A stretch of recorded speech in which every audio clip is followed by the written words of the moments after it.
Once again, we welcome you to the Bellevue Bruins Sports Network as we get ready for the championship round of the 2023 NAIA National Tournament Baseball Bellevue Bracket.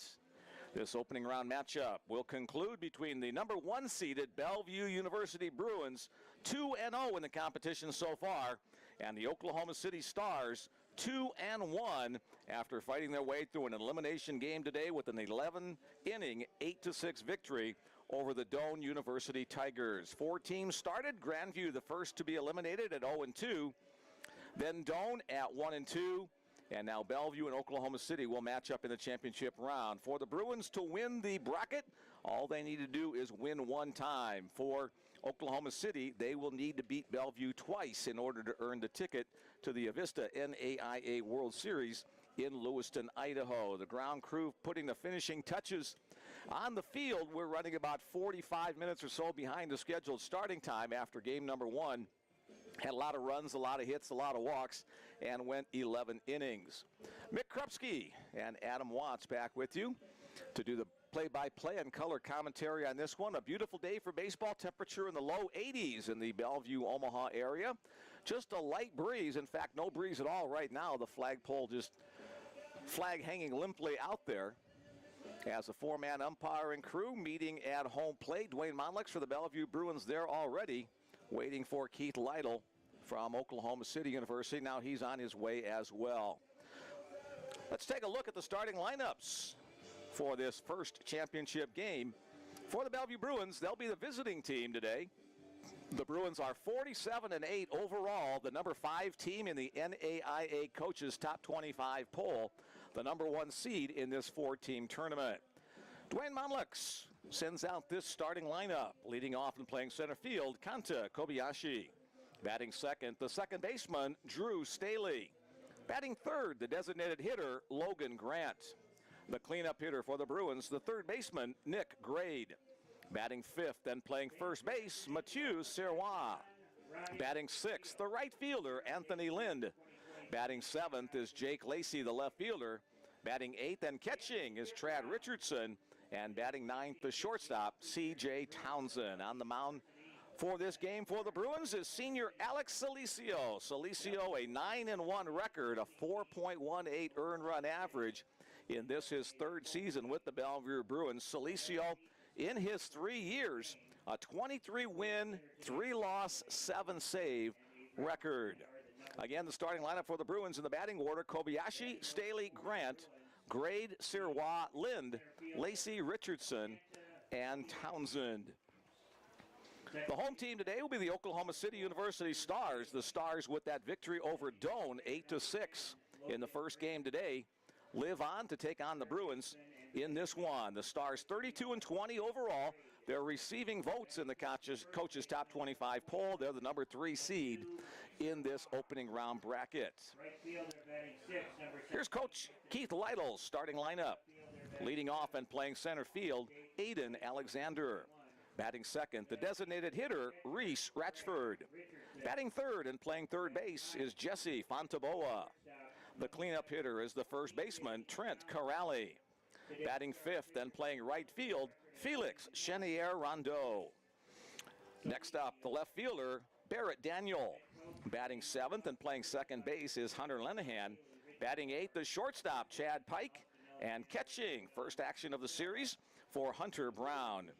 On the mound for the Stars, right-hander Isaac Horstmann. Horstmann, an 0-2 record on the year, an 8.85 earned run average. This will most likely be an all-hands-on-deck game for the Stars bullpen, as they have used quite a few of their pitchers thus far in the tournament. Again, the starting lineup for the Stars, Alexander, Ratchford, Fontaboa, Corrali, Chenier-Rondeau, Daniel, Lenahan, Pike, and Brown. Adam Watts joins me once again for this one. Adam, we saw an 11-inning contest in front of us where each team had opportunities to cash in, and finally in the top of the 11th inning, it was the Stars who carried the day.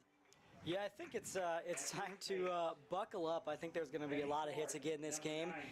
As you said, it's kind of Johnny Holstaff, right? Like Oklahoma City is going to come with everybody they got, hold nothing back. Wouldn't be surprised we see, Eli Davis come back in somewhere in the game. if necessary. But also got to keep in mind if they get ahead, there's a game tomorrow, right? So I think it's going to be a high offensive game, but also a great defensive game as well. These two teams have both got the experience of playing in a lot of opening rounds over the years. They both have experience playing in the Avista World Series as well. So a couple of premier programs in the NAIA trying to earn one of the 10 spots on the trip to Lewiston, Idaho. Tanner Schoeninger, Derek Snell, Dylan Taylor. Four-man umpiring crew once again in this one as we get ready for the national anthem here in just a moment.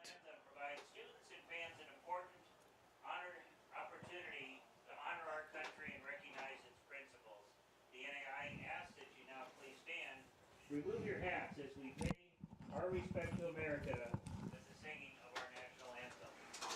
Got our PA mic kind of cutting out a little bit. Here's our national anthem.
Development in athletics by embracing the values of integrity, respect, responsibility. All right, I've got my microphone untwisted now. Put it back on my head. We'll get ready for the broadcast of this championship game.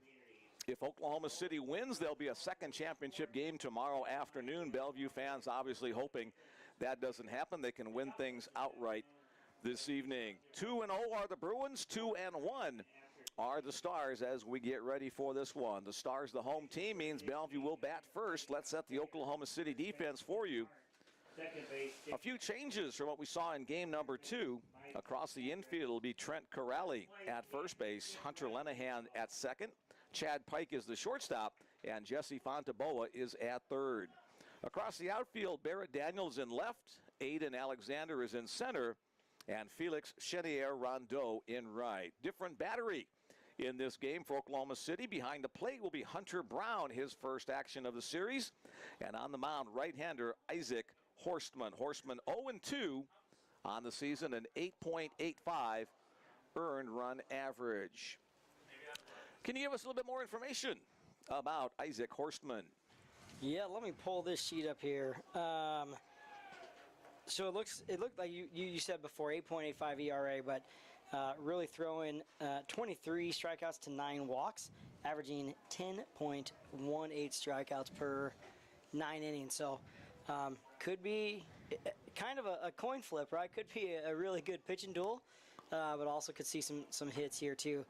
Just looking at him here, tall, really bringing it over the top, bringing it hard. And I wonder where that zone's going to be today in this game, as we saw a lot of inside-outside gifts last game.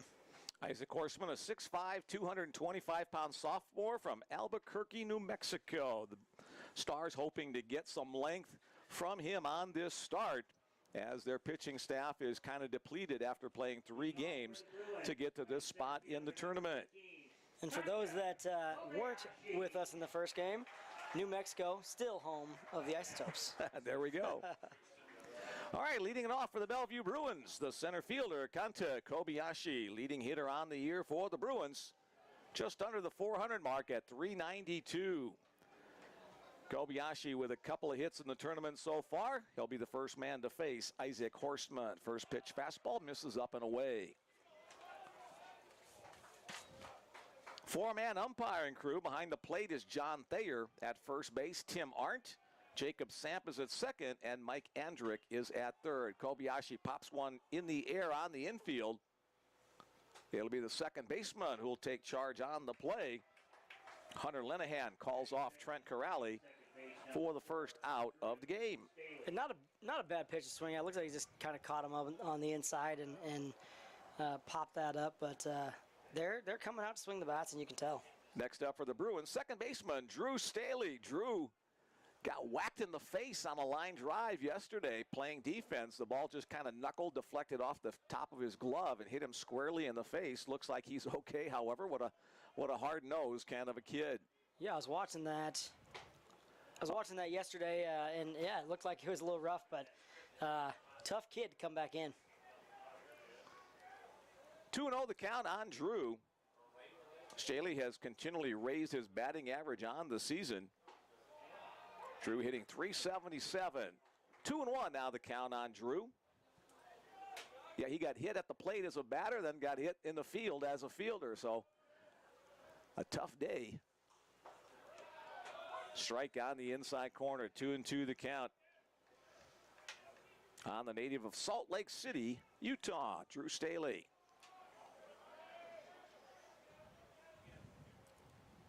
Lays off that. Oh, called strike three. We've seen some very wide strike zones during the course of this tournament. That one caught the outside black for the first strikeout of the game for Isaac Horstmann.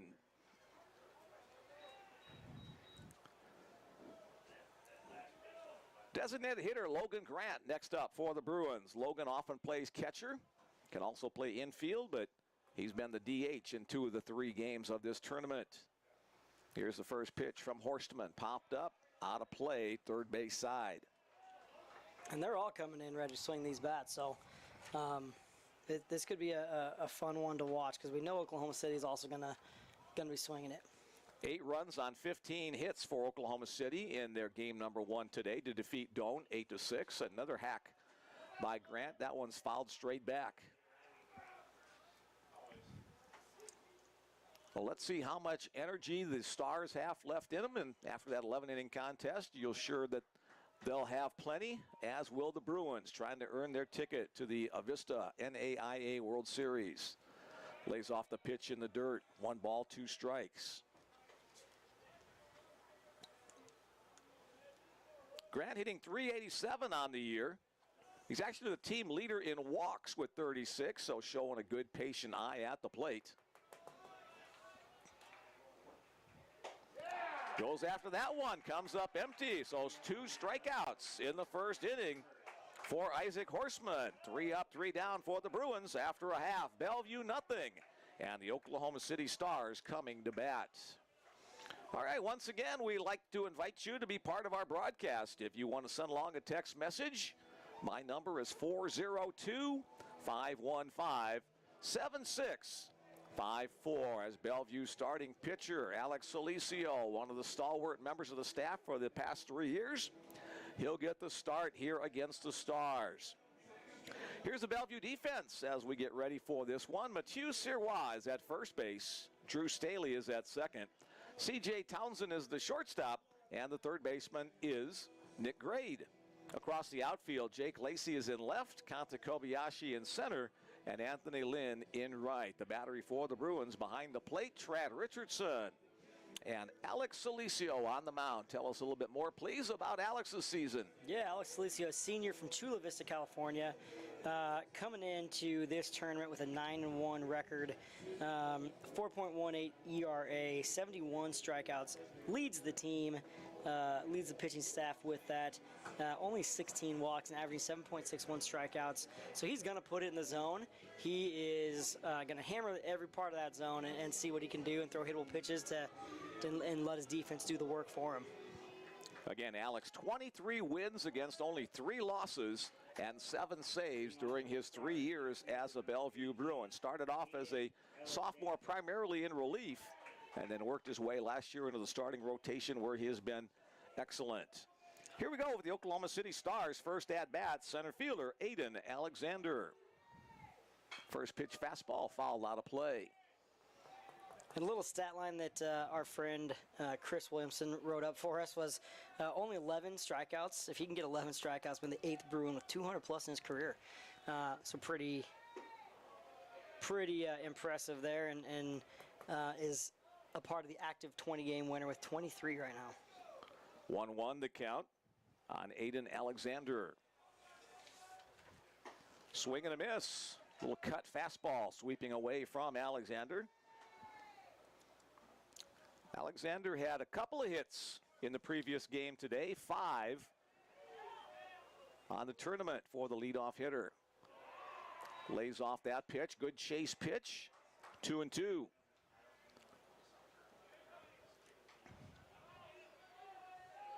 Alex out of Chula Vista, California, one of several Californians on the Bellevue squad. 2-2 pitch, hit in the air to the right field side. Anthony Lynn comes toward the line and in. He'll make the catch on the run. 1 up, 1 down in the bottom of the first inning. Designated hitter is the 2-hole hitter, Reese Ratchford. Ratchford was the catcher in game number 1, getting a break for his legs after going up and down for 11 innings in that opening win against Doane. I think that's smart. He worked really hard behind the plate, so give his legs a little rest until they absolutely need him. 3 hits on the tournament for Ratchford. Glad to see him still in the lineup, though. I think he can put some pressure on some teams. Breaking ball in the zone, 1-1 the count. Yeah, good bat. Ratchford hitting .369 coming into today's action. 1-1 the count, bottom of the first inning. Bruins and Stars going at it for the bracket championship. Bounce to the plate, 2-1. This is the 50th all-time meeting between Bellevue and Oklahoma City. All but one of those contests were either in Oklahoma City or in neutral sites. Bellevue making frequent trips to Oklahoma City in February and March to get some games in with better weather. Chop foul up the third base side, 2-2. Overall, Oklahoma City leads the series 31-18, but Bellevue leads 3-0 this year after a doubleheader win in Oklahoma City and defeating the Stars here yesterday. Bellevue has won 11 of the last 14 contests. Called strike 3, the cut fastball from Alex Celicio. He'll pick up his first strikeout of the evening, and 2 out. Seems like we're going to have a similar zone that we did the game 1. Oklahoma City should be ready for that to swing all areas of the strike zone. Next up, 3-hole hitter, third baseman Jesse Fontaboa. Fontaboa has 3 hits coming into the action today. Had a home run, a 3-run home run that jumped the Stars to a lead. Doane fought back before the Stars won it in 11. That 3-run home run and then a sacrifice fly. 4 runs batted in game number 1 for Fontaboa. On the outside edge once again.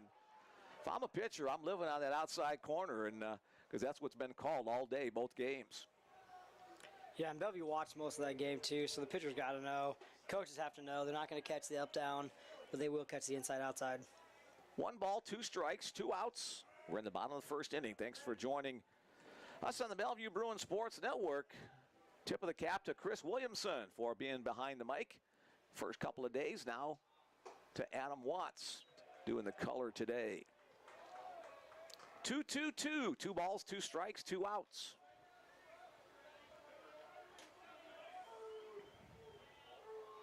Celicio delivers. Popped up toward the first base side. Mathieu Serwa gets to the fence, but his arms don't stretch out the 5 or 6 feet he would need to make the catch. Well, this kind of know a lot of kids taking the 2 fingers on the ball cap, making sure they got their luck charm there. You don't see it very often anymore, but I do definitely know the team like Coach, 11-year-olds, they love it when that happens. They can do something extra on the bench. A little warmer day today than yesterday, much warmer than it was on Monday.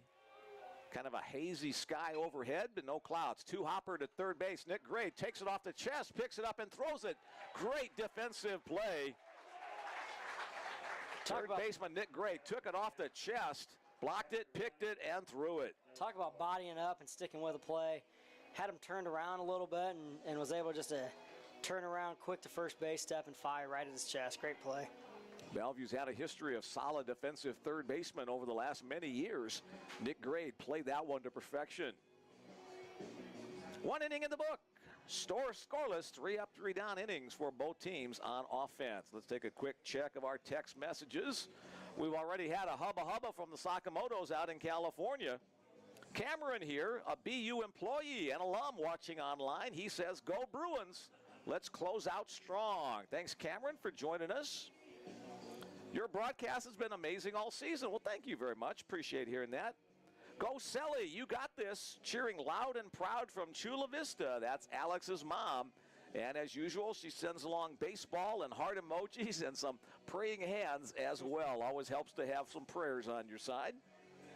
And our home baby from the Townsends in sunny Oregon. Go Bruins.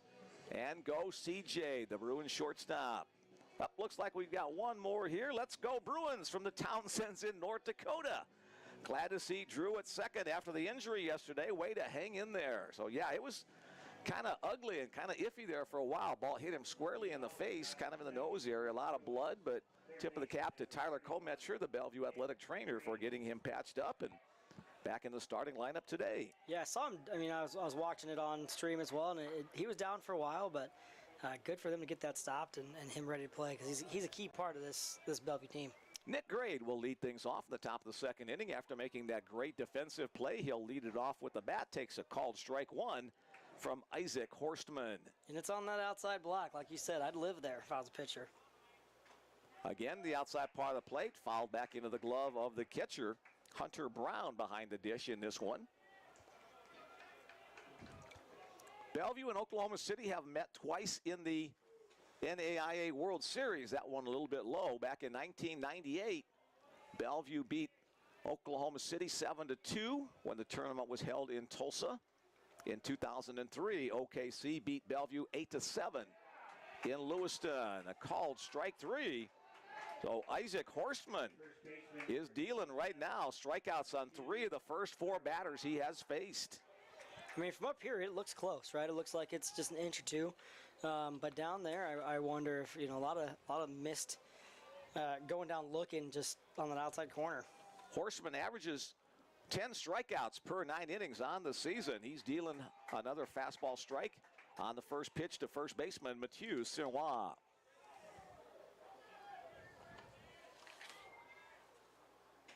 Way wide on that one, 1-1.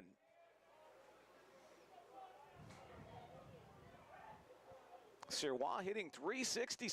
It's been held in check. Only 1 hit in the 2 games for the Bruins thus far.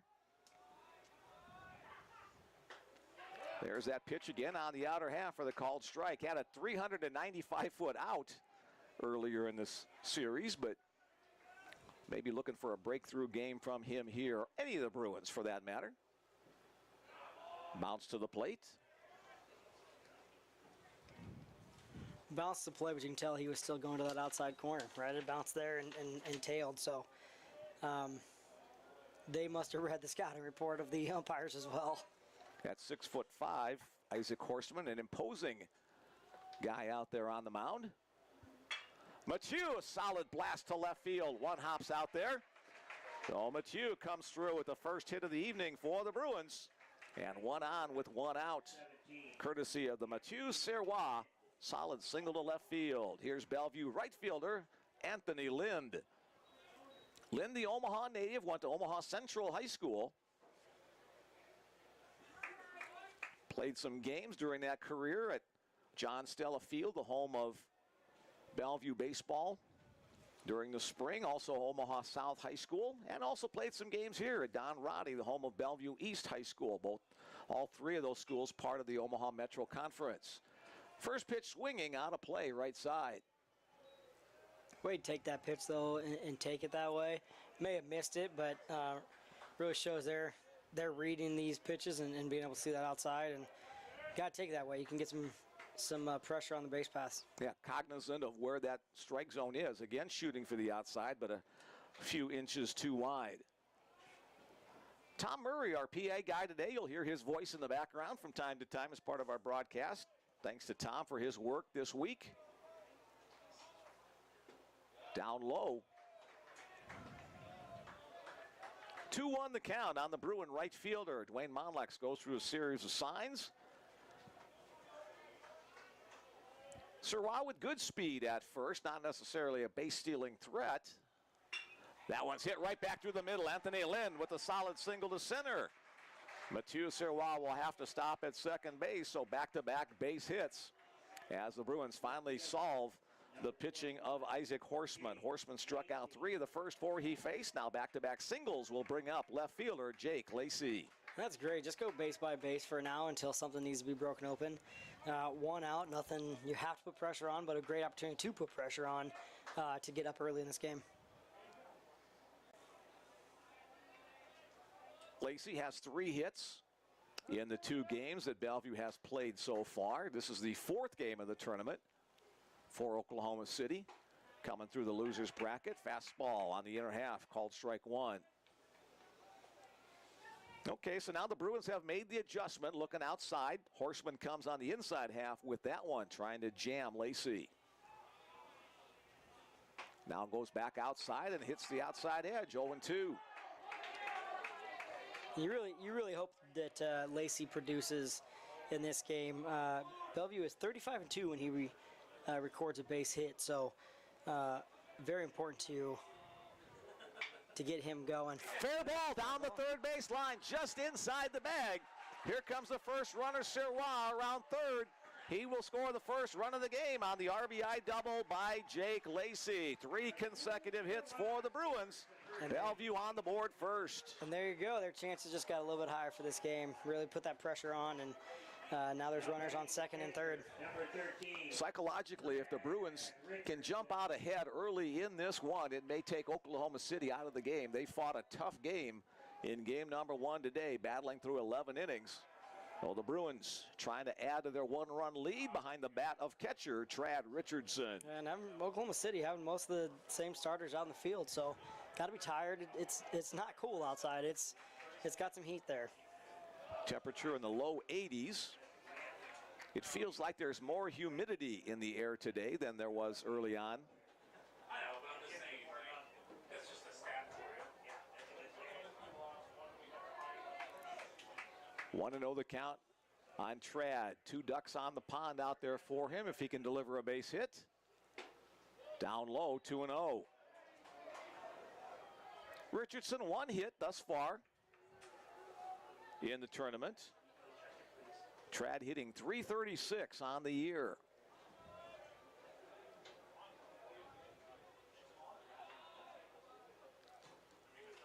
Fouled back, chased after a fastball up, maybe out of the zone, but those pitches look good when they're coming in eye high. You know that had 2-0 count, right? You knew something was coming pretty meaty across the plate, so he's swinging for it. Trad, the 8-hole hitter in the Bellevue lineup. 2nd year in the Bellevue program. C.J. Townsend awaits on deck.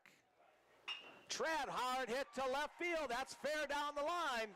Here comes Lind in to score. Here comes Lacey right behind him. A 3-0 lead for the Bruins. A 2 RBI single for Trad Richardson. All of his family listening in Frenchtown, Montana, going crazy as the Bruins jump off to a 3-0 lead in the 2nd inning. And both those hits are just curling around right into fair, right down that line. So that's a tough play to make for anybody. And Takumi Maeno will come on as the courtesy runner for the Bellevue catcher. Takumi, the leading base stealer for the Bruins. He's on at first base as C.J. Townsend steps up for his first at-bat today. Townsend looking for his first hit of the series. Has a couple of sacrifices to help the offensive flow. Solid defensive player at shortstop after taking over mid-season for the injured Brendan Luther. First pitch swinging, got out in front of that one and bangs it away, foul down the left field side. Horstmann cruised through the first 4 hitters, but Serwa, Lind, Lacey, and Richardson all have reached. First 4 out, first 4 on. Throw over to first base. Mayeno back in plenty of time. Not a bad move, and I don't think that was even his best, so really want to pay attention to that as there's runners on the path. 20 stolen bases on the year for Takumi. That one's fouled out of play, opposite way, heads up over there. Some cute dogs and some cute co-eds part of the crowd here this year. I probably shouldn't say that, but dirty old man here. Enjoying the sunshine and warm weather finally. The dog out there is just searching for a little water. 0-2 the count. And CJ chases out of the zone for the strikeout for the second out of the inning. Back to the top of the order for the Bruins. Kanta Kobayashi flew out his first time up. His second time facing Isaac Horstmann. Bellevue beat Grandview in the first round. Oklahoma City beat Doane in the first day. Bellevue beat Oklahoma City yesterday. And then Oklahoma City has the pitch on the outside corner for the called strike. Oklahoma City defeated Doane 8-6 today in 11 innings. And you have to like Kanta in this position. 2 outs, just a producer. Mayeno back to the bag. The 2 Japanese members of the Bellevue squad, Takumi Mayeno at first base, Kanta Kobayashi at the plate. Kanta from Tokyo, Japan. Takumi from Fukuoka, Japan. And I always have to be careful when I pronounce that name. Inside, 1-1. Another fun one to say, but that's right. Dangerous if you're not careful. Horstmann working from the stretch with the runner on, comes set at the belt, and comes home. Mayeno on the run. The swing, foul tipped into the glove of the catcher. Stay back there, Takumi. You don't have to go back. It's treated as a strike, so Takumi, not realizing the situation, thought it was a foul ball. Instead of looking to his third base coach for help, went back to first base. Maybe one of the stars said foul ball, never know. But as it turns out, it's a 2-1-6 put out on an attempted steal attempt there. So the inning comes to an end. Bellevue picks up 3 runs on 4 hits. There were no errors and nobody left on base. So a base running miscue there brings the inning to an end. But the Bruins 3 and the Stars nothing as we head to the bottom of the second inning. Yeah, tough position to get caught up in. To not know was a foul ball, right? Pick third base. That's a tough position to be in. So can't hang your head too much on that. Early in the ball game, up 3 runs. So plenty more to play. A few more texts have just come in. Let's go Bruins. And my voice, puberty finally at age 68. The Locks are checked in and ready for the Bruins to punch their ticket to Lewiston. All right, Eric Locke, a former Bellevue pitcher back in the day. Here we go, Bruins. Let's do this in 3. The Hudlows watching up in the Gopher State of Minnesota. Glad you guys are with us once again today. Here's another former Bellevue player, Zach Deal, cheering on the boys again. Let's go, Bruins. Zach was part of that great crew of third basemen over the years and also played some middle infielder as well. And go, Isaac, go. Auntie Rachel loves you in Albuquerque. Get us another win. Go, Stars. You can do it. Thanks, guys. Well, you're very welcome. Bellevue fans and Oklahoma City fans, we invite you to join us via the text at 402-515-7654. I've got a lot of listeners online to the broadcast. We had over 1,200 yesterday. Didn't really check with Bill how many today, but let's get ready for the action of the bottom of the second inning. Leading it off, first baseman Trent Corrali. Corrali, one of the top hitters. In fact, the top hitter average-wise, 396 on the year. He hit a solo home run in game number 1 for his 15th round tripper of the year. And this lineup, top to bottom, is pretty solid to putting pressure on different defenses. So as we've seen in game 1, him and the next 3 batters are really big producers. That hits well to center field. Kanta Kobayashi going back. He'll turn, play it off the fence. Trent Corrali with a stand-up double to start off the second inning. Hit to the very deepest part of the park. 400 feet to straightaway center. Kobayashi realized he couldn't get to that, so quickly got to it and got it in. But the Stars have a threat in the bottom of the second after giving up a 3 spot. Yeah, had Kanta not just turned around and ran for that, that could have been a triple had he gone for it and slipped and fell. A lot of different possibilities could have happened there. Here, by far and away, the hottest hitter of the tournament, right fielder Felix Chenier-Rondeau. 8 hits on the tournament, including 3 doubles and a home run. His 2-run home run in the 11th inning won the game for Oklahoma City in the first game this afternoon. Not only hitting for power, has a little speed too, so really got to be careful with him on base paths if you're Bellevue.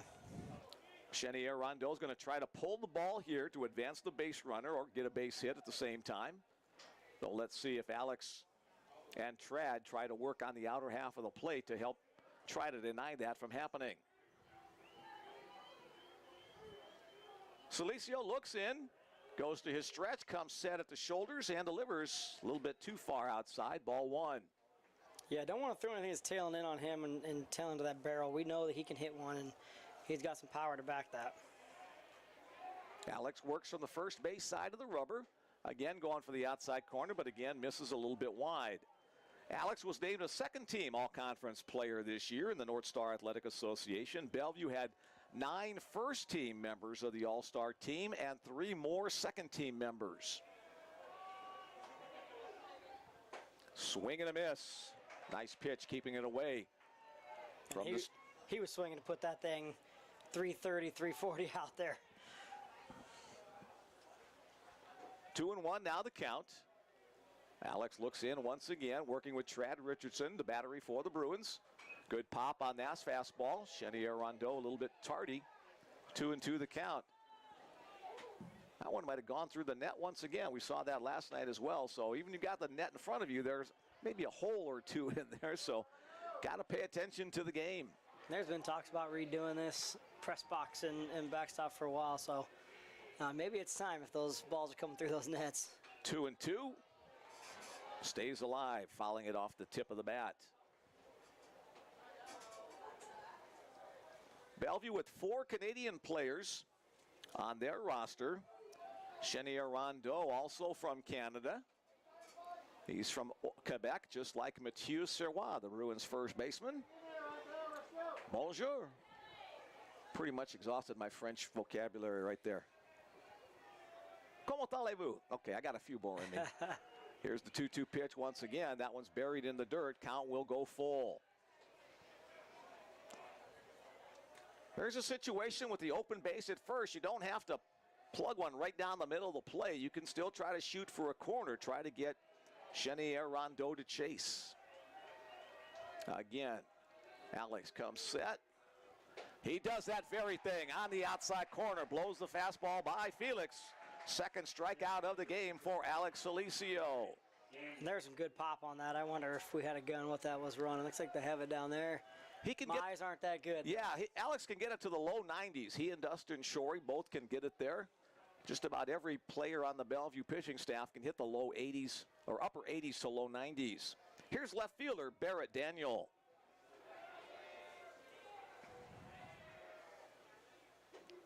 A little bit upstairs on that one.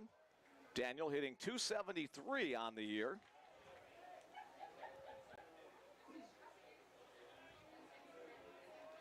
Only has 1 hit so far in the 3 games for Oklahoma City, so you know he'd love to bust out of that funk. There's a pitch, good location, outside corner, count evened up at 1-1. Kind of a hazy sky overhead. We've heard there were some wildfires up in Canada, the wind out of the northwest, so some of that upper level smoke hanging over the Bellevue, Omaha area doesn't really affect things going on down here. Richardson blocks it up, keeps it in front, couldn't find it right away, but Corrali couldn't get a good read at second, so he remains there. Better keep that in front than to let that go past you. That could have been a base, maybe even more, if don't know where it's at. 1 ball, 1 strike to count. Bellevue 2-0 here at games at Don Roddy Field, the site of this opening round bracket. Swing and a miss. Nice location. That cut fastball came under the hands of the hitter. Bellevue's regular season home field, John Stella Field at Brown Park. The Bruins finished 29-4 on that field turf field. Celicio looks in. 2-2 count. Where will he go with this one? Chopper on the ground. Drew Staley on the second hop. Quickly gets rid of it. 4-3 on the play as Trent Corrali advances to third on the ground ball. So it looks like Drew Staley not gun shy after taking one off the noggin on a line drive yesterday, making the play. And honestly, good to put that ball in play, that right side, advance the runner. We said it all day long game. Only down 3 right now, so the Stars could still have some damage to do. Second baseman Hunter Lenahan looks at a called strike on a cut fastball from Alex Celicio. Lenahan had a couple of big hits in game number 1 today. That one's hit in the air to left field side. Jake Lacey settles underneath it, calls for it, and he'll collect it to retire the side. So Celicio gives up a leadoff double to Corrali, but then retires the next 3 in order. No runs on 1 hit, no errors, 1 man left on base. 2 innings in the book. The Bellevue Bruins 3, the Oklahoma City Stars nothing. And that swing kind of looked like a half swing. Didn't know if he wanted to go, didn't know if he wanted to stay. But we all know that he has the potential to make things happen and put that ball in play. Back to the mound goes Isaac Horstmann for his 3rd inning of work. 10 teams will qualify for the Avista NAIA World Series hosted by Lewis and Clark State College in Lewiston, Idaho. That's up in the western side of the neck of Idaho. Friday, May 26th is when this tournament starts. It'll conclude on Friday, June 6th. 10-team double elimination tournament for the NAIA Avista World Series.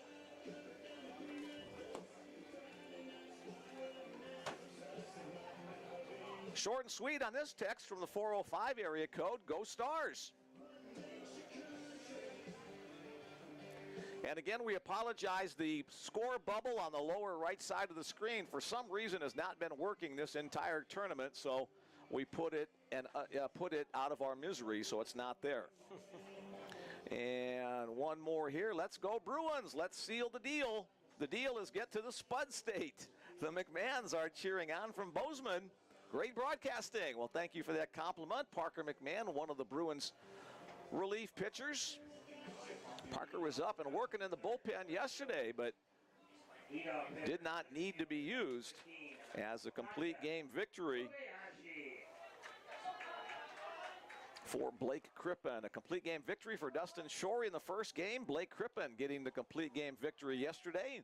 Alex Celicio trying to match his teammates. Here we go with the top of the 3rd. Kanta Kobayashi will lead it off. Missing inside, ball 1. Kanta was a 2nd-team NAIA All-American last year, a returning All-American nominee this year, was the NSAA Newcomer of the Year last year and the North Star Player of the Year this year. So some nice accolades for the Bruins center fielder, a great contribution in his 2 years at Bellevue University. Shows bunt. He was almost out of the batter's box when he pulled that one back. Takes it up and away, 3-0 the count. Jesse Fonteboa, the 3rd baseman, charging hard on that, but more than likely Kanta will be taking a pitch here at 3-0. On second thought, he'll drive it into right field for a base hit. Silly me.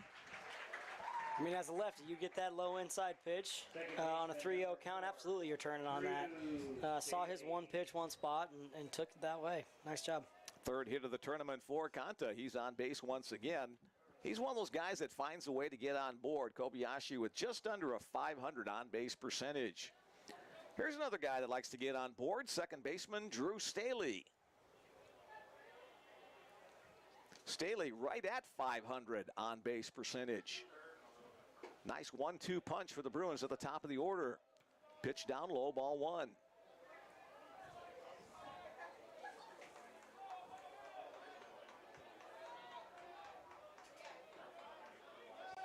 Quick throw. Kobayashi back easily with a short lead.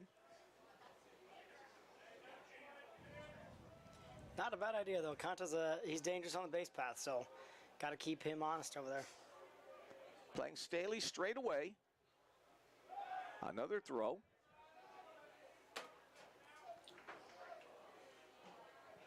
Conta back up and back to his lead. Isaac Horstmann comes set just below the belt and delivers home. Staley, bunt attempt up the third base line. Got a little bit too much on that angle of the bat, puts it in foul territory.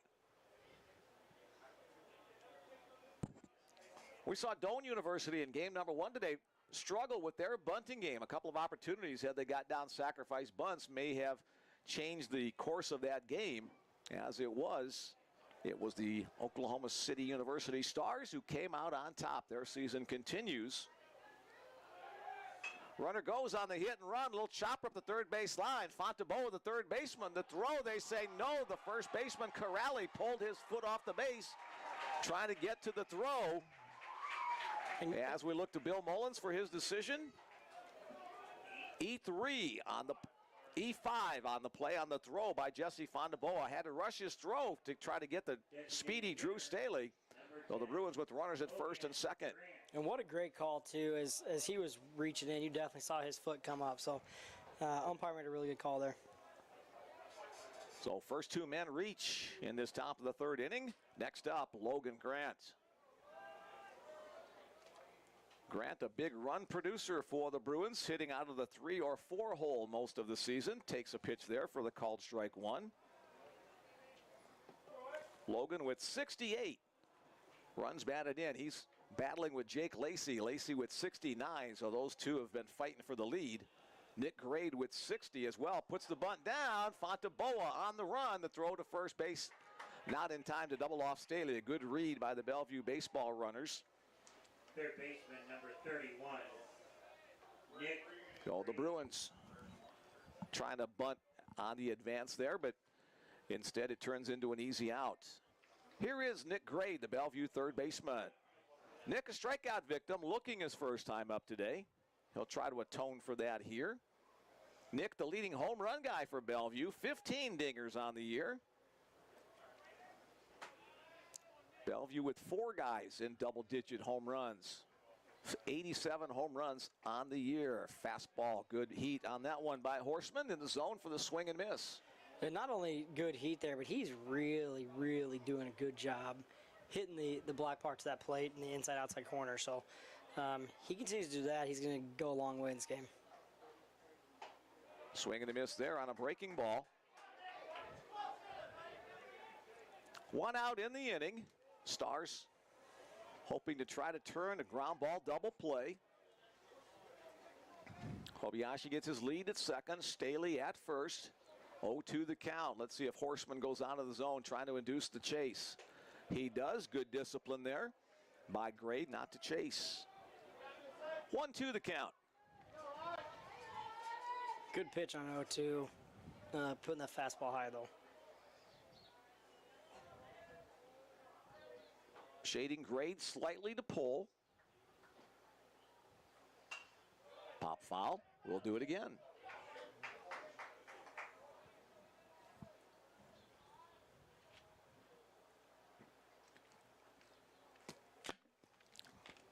Quick jolt of caffeine for the old man here. 3 runs on 5 hits for Bellevue. No runs on 1 hit thus far for OKC. There's a pitch, nice location, and that catches Grade looking once again. Second time in the game that Nick goes down looking.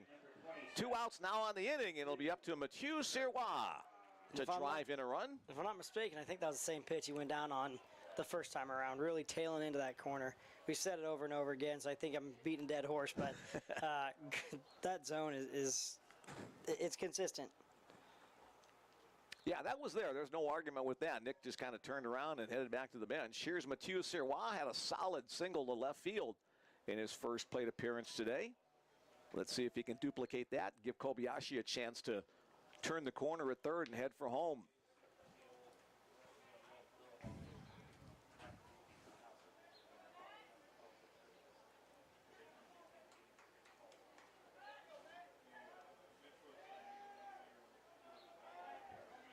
All right, back to the action. Number 27, Mathieu Serwa. Hi to his family listening on up in Quebec.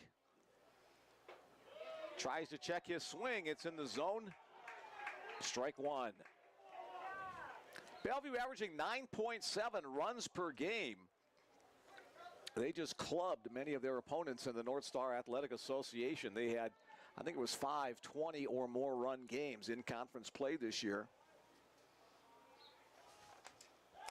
The throw back to second base. Kobayashi back easily. For Oklahoma City, about 7 runs per game.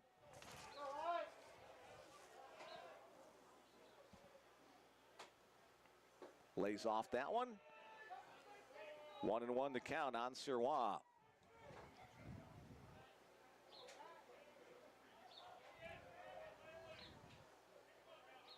Oklahoma City advanced to this opening round by winning the Sooner Athletic Conference postseason tournament. The Stars finished third in conference play. 9 teams in the Sooner Athletic Conference. 16-8, their regular season record.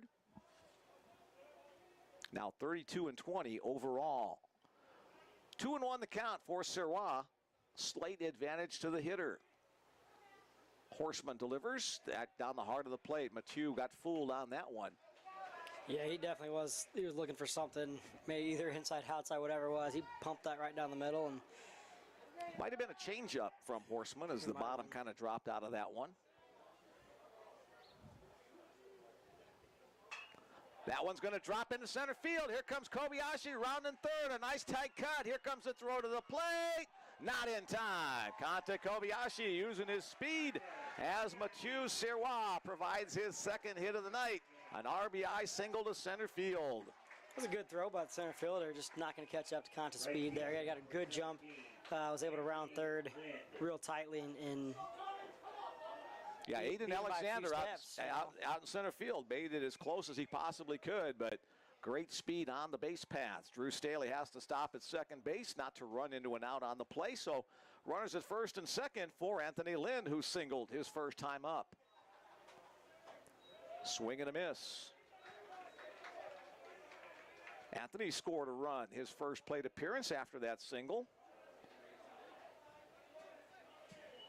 So far, RBIs by Jake Lacey, 2 for Trad Richardson, and now 1 from Mathieu Serwa. Way wide, nice play by Brown to extend out to catch that one. Just after 5 o'clock Central Time here in the Omaha Bellevue area. Thanks for joining us on the Bellevue Bruins Sports Network. 83 degrees and sunny here in the area. That's a base hit to center field. Here comes Drew Staley around third base. Another throw from Alexander. That will be cut off. Back-to-back RBI singles from Mathieu Serwa and Anthony Lind. The Bellevue Bruins have opened up a 5-0 lead. And good cut there as that was off the mark. But, you know, Bellevue continues just to pound the middle part of this field on and barreling up every pitch Horstmann's throwing them. This is that roller coaster you want on offense. Knock him home and take his place. Get a hit and drive somebody in and then get in position yourself. So 5 runs on 7 hits so far as there's a little action going on down in the bullpen for the Stars. Here's the binocs here. If you could quickly check to see who's down there, Adam. Popped up into shallow left center field. And now it's got more carry than I initially thought, but Alexander is settling underneath it out there off the bat of Jake Lacey. It'll be caught to retire this side. It looks like number 30, Connor Ferguson, back out there. Came in last game, did job for a long time, and just maybe got a little tired. So just doing a little warm-ups. I don't think there's anything too crazy going on, but just get him loose and stretched out. 2 runs on 3 hits in the inning. No errors, 2 men left on base as we head to the bottom of the third. The Bruins 5 and the Stars nothing. Alex Celicio enjoying that run support. He's back out on the hill, trying to put up another goose egg for the Bruins.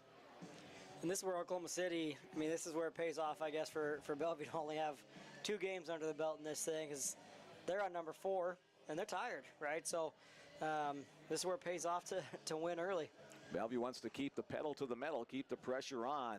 Finish this thing, Bruins. We're waiting to welcome you back from Uncle Tim Vaughn in Idaho. Is that a relative of Josh Vaughn?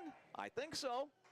Jake Brown checking in from Spokane, Washington, part of the 2016 Bellevue World Series team. Yep, I remember you, Jake. Looking forward to seeing my boys back in Lewiston this year. Grandma, Montana, and Camden in Colorado here for the Bruins. Way to get it started, number 21. You the man, Jake. And some baseball and clapping hand emojis. We just got a report from SID Bill Mullins at Bellevue that Indiana Wesleyan's the first team to punch their ticket to the World Series this year. So congrats to them and hats off to them, and to a good opening round series, and they're on their way. All right, Indiana, they were a number 4 seed, so they came all the way from the bottom part to win, to punch their ticket to Lewiston. Here we go at the bottom of the third inning, leading it off, the shortstop, Chad Pike. Pike played most of the game at shortstop, then came on for about 2 innings of relief work in game number 1's win against Doane. Finished back at shortstop. Behind the count now, 0-2 here. And had an impressive outing on the bump as well. Was really hitting every strike zone. Don't know the numbers, but I don't remember him walking a whole lot of people. So, and he'll get credit for the win, and Eli Davis the save in that first game. Alex tried to throw a changeup there, but slipped out of his hand, bounced 1-2. That's one as a batter. You're almost wanting to swing and then run down to first base if you're going to know it's going to get away from the catcher. Yeah, and it looks like maybe he's having some issues where his landing spot keeps digging into that. I don't know if it's too hard or he's digging in a little. Missing down and in, 2-2 the count. Bellevue plays many of their games now on field turf fields, as many of the schools at the North Star Athletic Association. Well, Bellevue played all of their conference series at Brown Park this year, as the bad winter weather prevented anything or many games north of here until late in the month of April. So all 7 of their conference series is all 28 games played on the field turf of John Stella Field. And while Roddy's not a turf field, still in really great condition. Right. Getting some really natural hops there. Here's the 2-2 pitch. Celicio delivers. A little flare. That'll get out of play.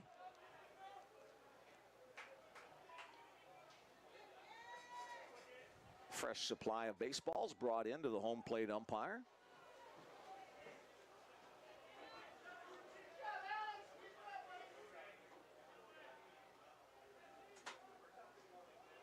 Alex adjusts his jersey a bit. Now he's back to work. From the windup. Fastball, good pop. Gets the strikeout of Chad Pike. 3rd strikeout of the game, 1 in each of the first 3 innings for the Bruins senior from Chula Vista, California. You can hear his family cheering from California on that strikeout. And you can definitely kind of see some fatigue out of the Oklahoma City, so they're going to have to dig deep and find some energy and whatnot if they want to continue to stay in this game. Here's the catcher, Hunter Brown, his first at-bat of the tournament. As prior to this, it was Reese Ratchford doing all the duties behind the plate. Swing and a miss. 5 runs on 7 hits for the Bruins so far. Chop foul. Past the third base coach down into the bullpen. Takumi Maeno, as if he doesn't get enough work pinch running, hustles down the line to get that foul ball. Keeping the legs fresh and limbered up. Everyone's got a job to do every game, right? Chopped on the ground to third. Grade comes up a little bit off the infield grass. He'll make the play. Mathieu Serwa, a little tap dance around the bag at first. 5-3 on the play. First 2 men out in the bottom of the third inning. And the second time through the order now for the Stars. Here's the leadoff guy, Aiden Alexander. Easy to get tied up in that top bottom when you're in Bellevue, Nebraska, and Bellevue's the away team. That happened, as I said, some of the series that were supposed to have been on the road, Bellevue wound up being the visiting team, even though they were playing at their home park at John Stella Field. So took me a little while for my little brain to figure that out. 1-0 the count on Alexander. Pushed off the plate, now 2-0.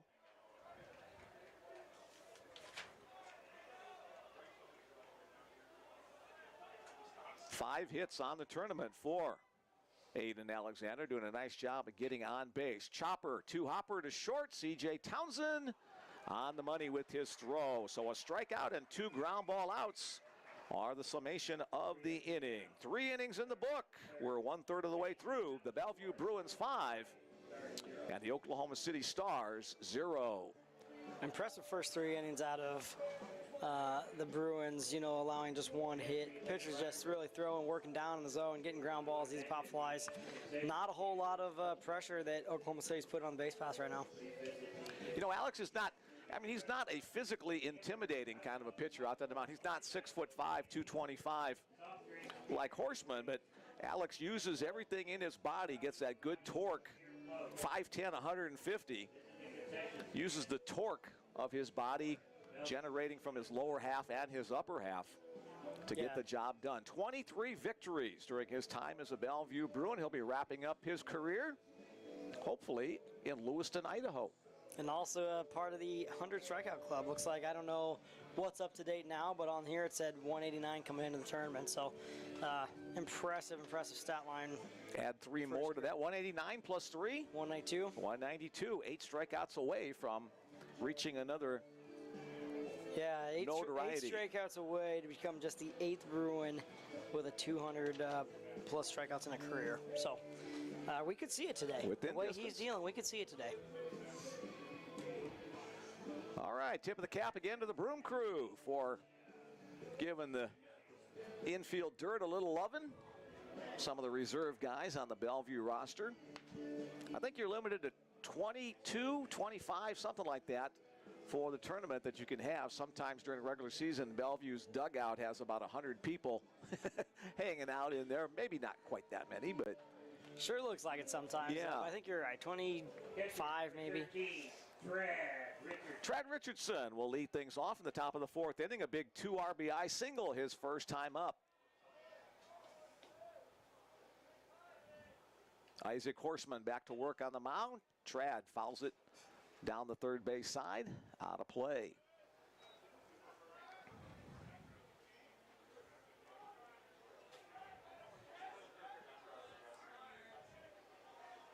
Horstmann looks in, gets the signal from catcher Hunter Brown.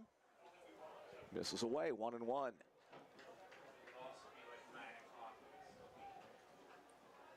There's field crew walking right down in front of us. All right, good effort, guys. Misses away again.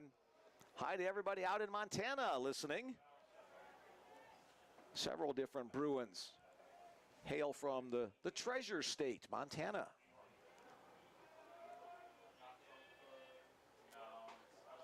Off the inside edge, 3-1. Hitters count here. Look for Trad to sit on his favorite pitch in his favorite spot.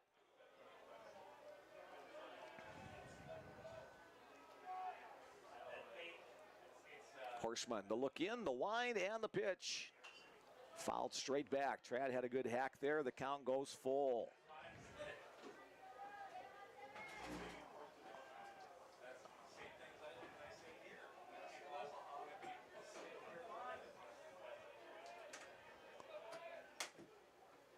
Upstairs, lays off that to draw the walk. He's been up twice and on twice. Trad will trot down the first base, touch the bag, and then he'll turn around and go back to the Bellevue dugout as Takumi Mieno comes on to pinch run once again. 2 teammates slap each other's hands. Home plate umpire will put it in the book, and long, slow walk out to the pitcher's mound to talk with Isaac Horstmann.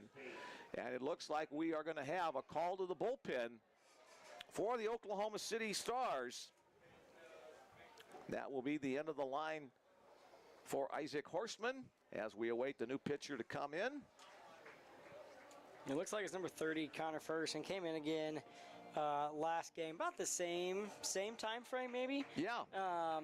Pitched a few good innings and did what he was supposed to do and got him here, but as we said at the beginning of the game, it's going to be Johnny Holstaff for them, right? They're going to need everybody they got in this game if they want to win it and put some pressure on for tomorrow if needed game. Ferguson was one of 4 pitchers the Stars used in their Game 1 victory over Doane University. So he'll get his 8 warm-up pitches after he talks with his catcher, Hunter Brown. And we'll continue on with the action from the opening round Bellevue bracket of the 2023 NAIA Baseball Tournament. Teron Williams family in Kansas City, Missouri. Let's bring another one home, Bruins. Go Bruins. Teron, one of the relief pitchers for the Bellevue squad. I believe Teron's the team leader in saves on the season. And yes, we've got a confirmation. Uncle Tim is Josh Vaughn's uncle. Josh graduated a couple years ago from Bellevue, a strong middle infielder. Go Stars. The Palmers are cheering on number 27. Let's go, Uncle Reese. Reese Ratchford. Had to double check the number there. DHing this game after catching the first 3 games in the tournament for the Stars.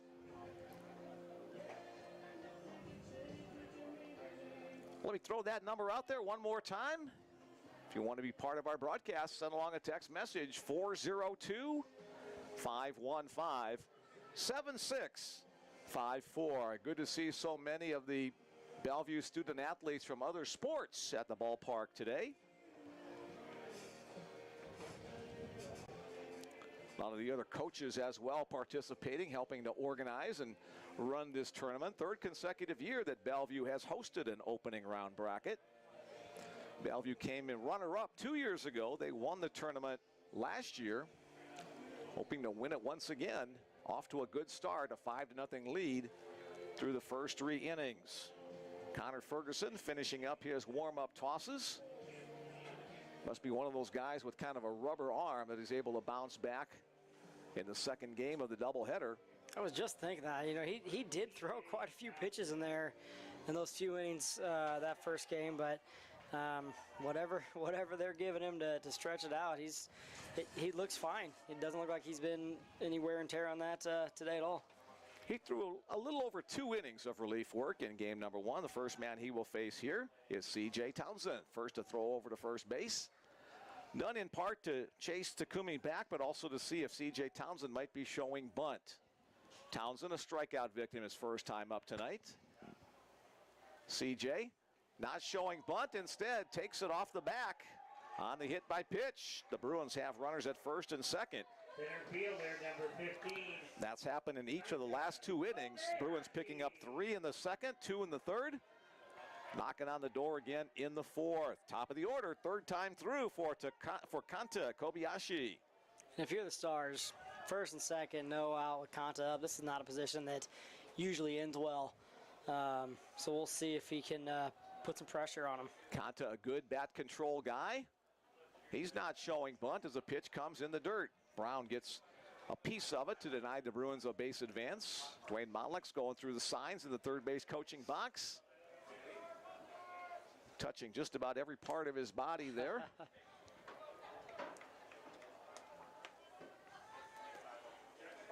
Coach Motlix uses the traditional touch system. Kanta shows bunt, pulls it back as it misses wide away.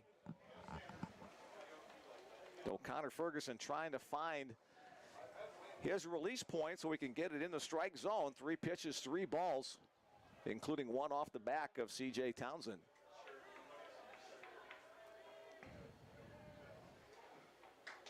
Way wide once again, now 3-0. Expect Kobe. Well, I said that last time on a 3-0 pitch. Kanta laced one into right field for the base hit, so I'll just shut up this time, see what Kanta wants to do. He's looking one pitch, though. If he sees it, he's definitely swinging, got the green light. Yeah, he needs no hitting advice from me. Here's the 3-0, shows bunt. That one's in the zone. First strike thrown by Connor Ferguson, coming on in relief in the top of the 4th inning.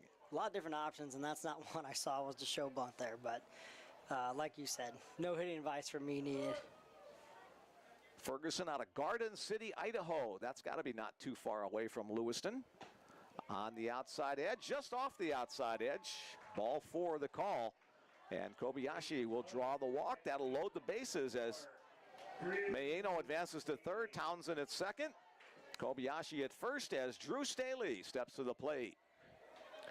Drew reached on an air his last time up. And again, a trip to the mound from one of the assistant coaches. We'll use this opportunity to give our coaches salute for the Bellevue Bruins. Head coach Dwayne Monlux, now in his 13th season leading the program. Assistant coaches include Mitch Schmidt, Sean Malley, and Richie Moore. Those four guys have been together for the 13 years plus. They've got over 500 wins on the season. Austin Alexander is the volunteer assistant, and Jake Alward is the strength coach. So a quick hook there. Connor Ferguson's day is done as he faces only two batters. Looks like we have number 25, Cole Sedgwick, coming in to relief. Sedgwick is a freshman from Tomball, Texas. 0-1, 8 appearances, 4.35 ERA, with 10 strikeouts and 2 walks.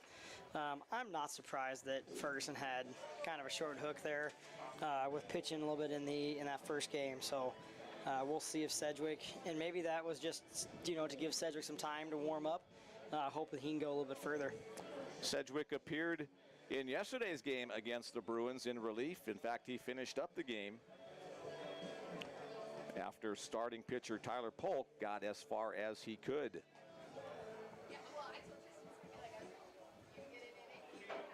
Our coaching salute continues for the Oklahoma City Stars. Head coach Keith Lytle in his first year after taking over for the Oklahoma City legend Denny Craybaugh, who passed away.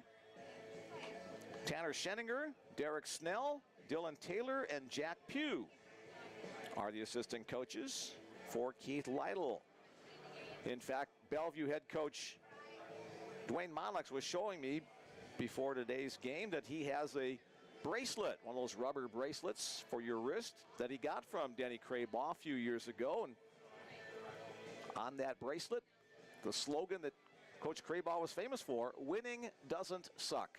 So we had a couple of text messages yesterday using that in Coach Craybaugh's memory. Cool to see these coaches just showing respect to each other throughout their career too.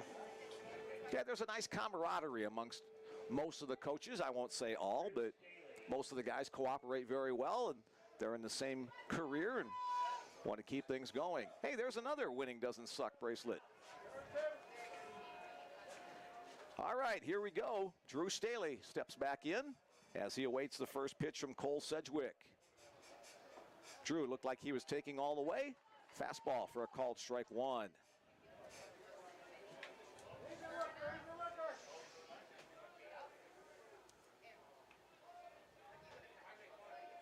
Sedgwick comes set at the belt and delivers. That one gets away from the catcher, Brown. It looked like it almost hit Drew. They rule no touch there, so on the pass ball. Okay, Bill's going to say wild pitch rather than pass ball. Takumi Maeno comes in to score the 6th run of the game. Yeah, Townsend advancing to second, and Kobayashi comes to second base. And I'm thinking the catcher did think it hit him or something, because he really wasn't hustling in the backstop to get that. Infield pulled in to try to cut down the run at the plate. That pitch, sidearm delivery, is wide.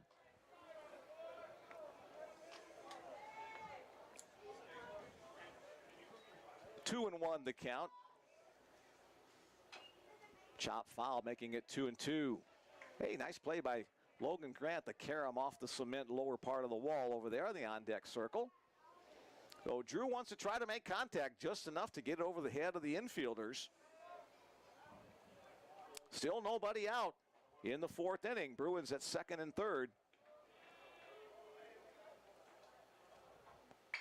And a base hit for Drew Staley. That's going to score 2 more.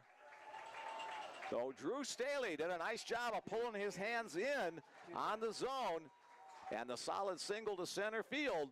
And the Bellevue Bruins now lead it by a score of 8-0. Kobayashi scores on the play behind C.J. Townsend, who came in first. Another 3-run inning for the Bruins. 3 in the second, 2 in the third, 3 in the fourth, as Logan Grant steps in. And Bellevue continues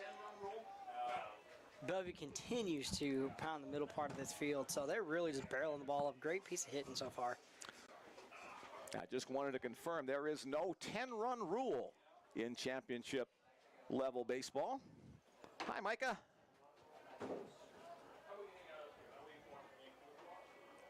Eight runs on 8 hits for the Bruins. Sedgwick takes something off of that one, gets Grant out in front. 1 ball, 1 strike on the Bruins designated hitter. Grant from Chestermere, Alberta. I think the forest fires we were talking about earlier are coming from Alberta, so hopefully nowhere near his family home. Logan started his career at Bismarck State. Played a couple of years there, and all conference both years at Bismarck State College.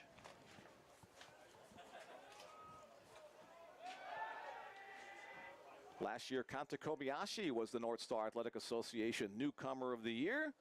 This year, it was Logan Grant. So the honors keep coming in. Again, an off-speed pitch off the end of the bat. Now 2-2.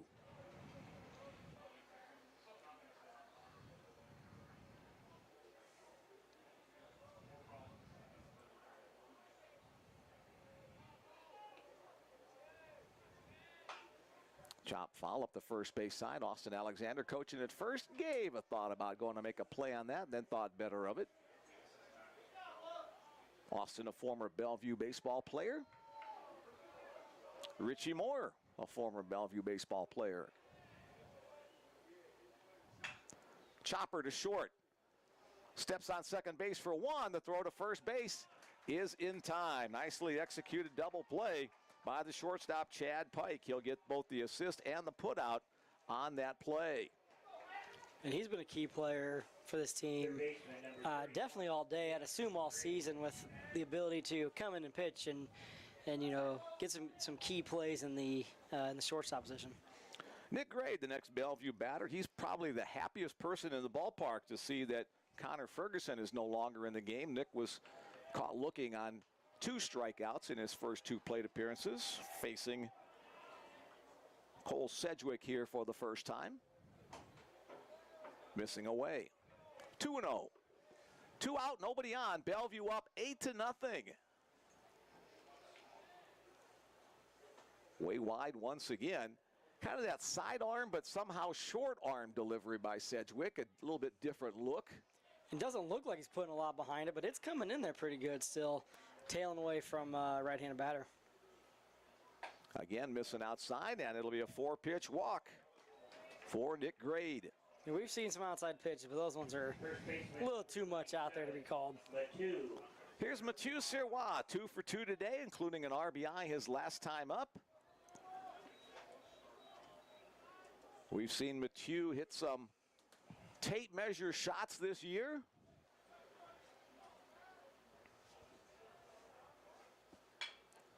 Chopper to third, gloved over there by Jesse Fontaboa, and his throw across the diamond retires Mathieu Serwa for the first time and put this inning to an end.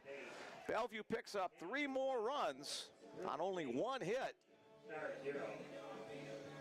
There were no errors and 1 man left on base as we head to the bottom of the 4th inning. The Bellevue Bruins 8, the Oklahoma City University Stars nothing. Here's where the Bruins cannot afford a defensive lapse. I mean, you got a nice lead here. You want to keep trying to add and add as well to secure the victory, but keep playing solid defense. Bellevue, one of the top teams in the NAIA defensively. The Bruins, despite having 5 errors yesterday, that was an aberration. Bellevue at a .977 fielding percentage on the season. That's just outstanding. It helps to play a lot of games on field turf, but still, you got to glove it, you got to throw it, and make the plays. Yeah, they got to continue to body up a ball that's put in play. The one to Conta that overshot him a little bit, he was able to turn his back, run to where it was going to go. They continue to play ball like that, it's going to be, this one could continue to stay out of hand. Couple of quick text messages here. Let's go Stars. Cheering you on from Oklahoma. Bring it home. That's Eli Davis's fan crew. Eli, a big part of this Oklahoma City squad. Let's go Bruins. Austin Alexander's mom and dad. Very proud. Listening in Adger, Alabama. Yeah, we know Austin's in the ballpark whenever we see his car with the Alabama license plate, so it's very distinctive. Thanks for joining us. Austin's been a great contribution to the coaching staff at Bellevue after a solid career as a player. Here's Alex Celicio back to work on the mound. First pitch fastball misses low and in on the offering to designated hitter Reese Ratchford. And you mentioned Eli Davis in that the text message earlier of his fan club. Wouldn't be surprised if we see him at some point in this game. Unless it continues to be out of hand. I mean, Yes. You don't want to blow his arm out. He went 9 innings on Monday. He came in and got the save in game number 1 today. So, Yeah, that's true. You know, as a senior, and we'll just see what happens, how the game continues to progress. Alex paints the outer half of the fastball there. Now 2-1 the count on Reese Ratchford. Breaking ball in the zone, 2-2. Ratchford, a freshman out of Sulphur, Oklahoma. He started his college career at Cowley College. We've mentioned a couple times Cowley College. It's hard to say. Celicio rocks and delivers. Chop foul. We'll do a 2-2 once again.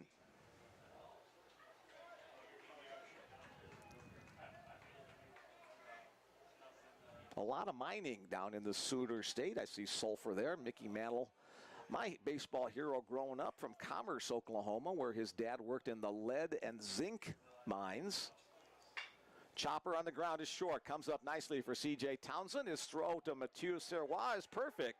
6-3 on the play. Back-to-back plays by C.J. Townsend. 1 to end the last inning, 1 to start this one.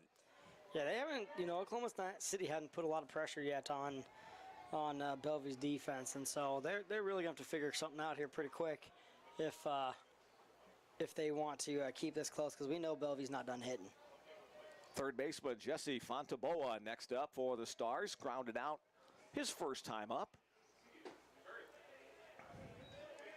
Here's the real dangerous part of the Oklahoma City lineup, the 3-4-5.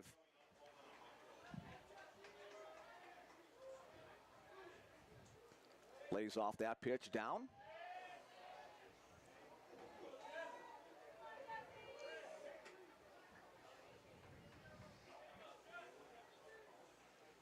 Fontaboa from Las Vegas, Nevada, at the plate awaiting the next pitch from Alex Celicio.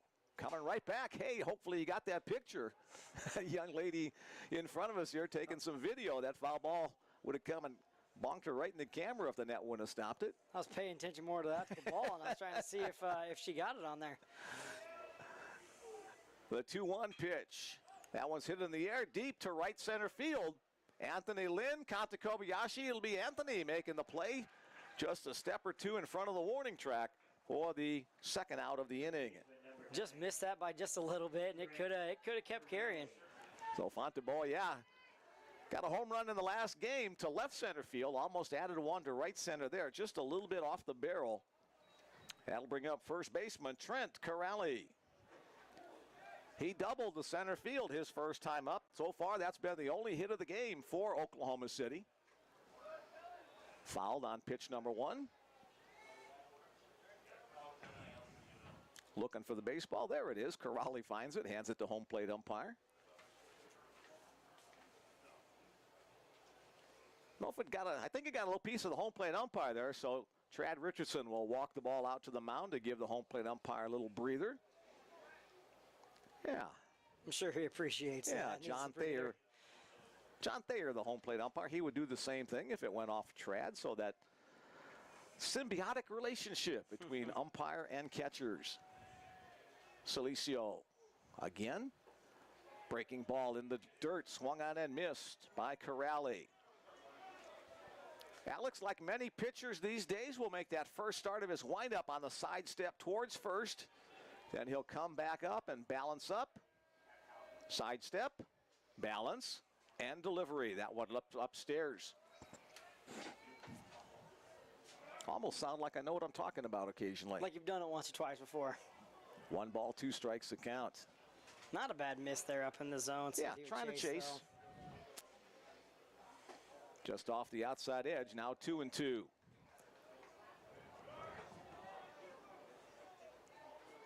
This is amongst the fastest I've seen Alex's fastball. I know he can hit 90, low 90s. Nice movement on the cut fastball there. Swung on and missed. The strikeout retires the side. So Alex continues his string of strikeouts, 1 every inning. He'll retire the side there. A second consecutive 3 up, 3 down inning as we have 4 innings in the book. The Bellevue Bruins lead it by a score of 8-0. Yeah, and Alex is just settling in. He's just getting started, I think, for this game. He's, I'll check with pitch count here with Bill, but like he is not throwing a lot, and he's just been hammering that zone.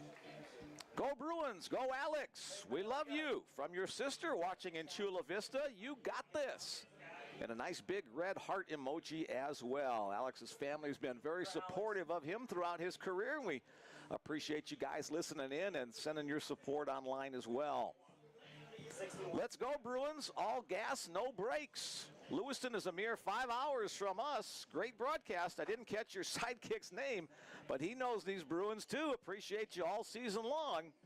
Thank you very much from Montana once again. The guy beside me is Adam. That's me. There, that's all you need to know. Mick and Adam, that's enough. Adam played some college ball at Mid-America Nazarene if you weren't with us for the opening broadcast. So he's a guy in the Bellevue area now who helps coach Little League teams, and he helps out at Bellevue University. And basketball, do you do volleyball as well or just basketball? Just basketball Just basketball, helping at the scorer's table for that. So Adam Watts. Yeah, so I just got a pitch count. We got 61 for Alex through 4. Average about 15 an inning. That's not too dang bad. That's your benchmark. You want to try to keep it 15 or under to get some good distance on the game. So Alex doing the job. Only allowed 1 hit so far and 4 strikeouts through 4 innings. For the Bruins offense in the top of the 5th, it'll be right fielder Anthony Lynn to lead things off. Anthony with a big drive to left center field. That has some carry. Alexander will run out of room. It hits against the fence. So a fence rattling double for Anthony Lynn, his 3rd hit of the game. As he was just a Cheerio short of a home run on that one. He measured every inch of that as that hit that fence, and I thought it was going to carry. That wind is starting to blow a little bit. You look at that flag earlier, it was kind of dead, nothing going, and the wind is going there, but you can't be upset about a stand-up double. Anthony picks up his 5th hit of the tournament. And now up left fielder Jake Lacey. Lacey with an RBI double. His first time up today, flew out to center his 2nd trip.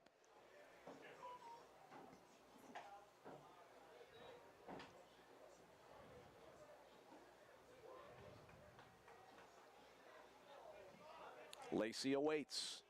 The Gillette, Wyoming native. Chopper right to short, played into the hole. Nice location over there by the shortstop, Chad Pike. As Lacey hit it right to him, 6-3. Lynn not able to advance as the ball hit in front of him. Here's Trad Richardson, a 2 RBI single and a 4-pitch walk, his 2 plate appearances today. It was just checking scores around the other rounds. Look, Indiana Westland has advanced to the World Series tournament. Mid-America, as we just heard, about where I played, they are down 14-6 in the bottom 9th. So they will likely have to play in that if-needed game tomorrow for that bracket. Fly ball to right field, handled out there by Felix Chenier-Rendon. For the 2nd out of the inning, no advance at second base. And it'll be up to shortstop C.J. Townsend to try to drive in the run and not spoil the leadoff double by Anthony Lind. Townsend was hit by a pitch and scored a run his last time up.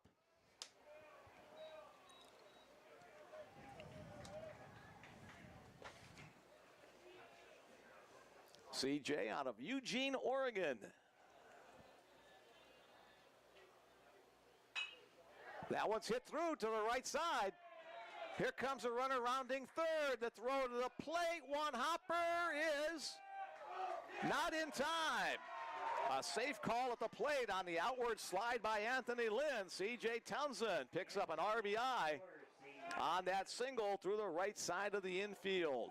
It's hard to see it from up here, but he did. He slid around that outside. Had one earlier in the game one where he slid to the inside and got it, so don't have to slide right into it. Just kind of got to get tricky sometimes. Oh, nice job of base running there. And with 2 outs, you know that Anthony was off with a crack of the bat, so that helped as well. A strong throw from right field, but just a little bit too tardy. Here's Kanta Kobayashi up for the 4th time in 5 innings. That's always a good sign that your offense is doing a lot of good things. Takes a called strike 1. Cole Sedgwick on the mound, 3rd pitcher of the game for Oklahoma City.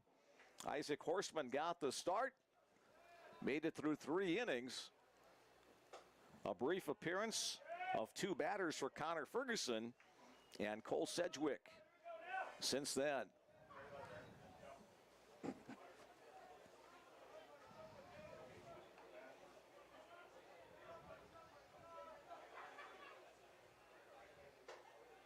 Missing high, 2-1.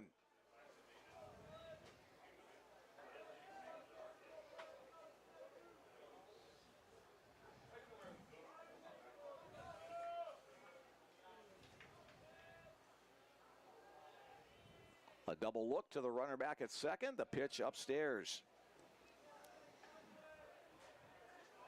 Contemplated a couple of schools before coming to Bellevue. Gonzaga University and Citrus College. Gonzaga in Washington, Citrus College in California. 2 years as a Bellevue Bruin for Kobayashi. On the inside corner, called strike. Count goes full, not the pitch that Kanta was looking for. Now he'll have to extend his strike zone on the full count. C.J. Townsend getting his lead at second base, right in line with shortstop Chad Pike. Kanta pops it up on the left side of the infield. It'll be Pike, the shortstop, calling for it, and he'll secure it to retire the side. The Bruins pick up 1 run on 2 hits. The RBI single by C.J. Townsend. And as we head to the bottom of the 5th inning, it's Bellevue 9, Oklahoma City 0. But not much Kanta could do with that pitch. It was the same pitch that was called a strike, the one before that he didn't like. But good on him for recognizing he had a swing at it. Would rather try to put a barrel on it than watch that go by. Just missed it and had a little pop-up flare to Pike at short. Back to the mound goes Alex Celicio. And let's check again. I just had a flash here. I've got some more text in the queue. Let's go Bruins. Let's go Alex, your #1 fan, Fanny. Some celebratory emojis as well. You're the GOAT. The greatest of all time. He's sure making an effort to be that, isn't he? Strikeouts and just really taking control of this game. Hubba hubba Bruins. Let's finish this. And we just got notification that Concordia has been eliminated from their opening round bracket. Another one of the members of the Great Plains Athletic Conference. The GPAC sent 3 schools to the opening round this year. The Doane University Tigers, the Concordia University Bulldogs, and the Morningside University Mustangs. Bellevue, the only representative of the North Star Athletic Association. I think it's 3 teams from the Sooner Athletic Conference in the tournament as well. Here is Felix Chenier-Rondeau. First pitch outside, ball 1. Bruins can feel a little easier when Chenier-Rondeau is at the bait when there's nobody on in front of him, and the Bruins are up by 9 runs. Big swing there, fouled back. 9 runs on 10 hits for the #1 seeded Bruins. No runs on 1 hit for the #3 seeded Stars. Tried to check his swing, but ball found bat on that one. Now 1-2. Yeah, and by no means is Oklahoma City. We can't count them out of here, right? We know they got some good offense, good sticks. You know, their defense, they haven't had, 1 error, but that 9 runs is on 10 hits from Bellevue, and they're really controlling the pace of this game on the offensive side. Bellevue averages 9.7 runs per game, so they're almost at their average. Hard to get 7/10 of a run, but breaking ball, fouled straight back. Chenier Rondeau on that one, just underneath. He's got one of those pretty left-handed swings that just, it's very fluid, very compact, and then he gets that extension to finish it off. 2-2 pitch once again. Alex, that rock step, the balance, heated fastball, but stays out wide. We were teasing Alex earlier this year that he's been kind of susceptible to the home run ball. Nothing showing yet today on that one, but he had a string where he gave up a home run in something like 7 consecutive games. Line drive right out there to Kanta Kobayashi. Only has to move a couple of steps to his right to retire Chenier Rondeau. And the way that ball traveled, that was just a picture-perfect lefty swing, inside out, and give it some tail. Tough to get those by Kanta, though. Great defensive player. Another left-handed batter for the Stars, left fielder Barrett Daniel.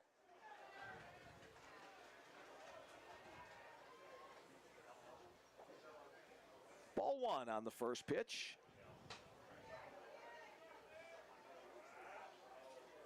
Celicio started his college career in California at Southwestern College, pitched a couple of years of JUCO ball there before coming to the Bellevue Bruins. Again, 23 wins against only 3 losses and 7 saves during his career as a Bellevue Bruin. Upstairs there. I think Alex got the victory in last year's championship game over Concordia to send the Bruins back to Lewiston.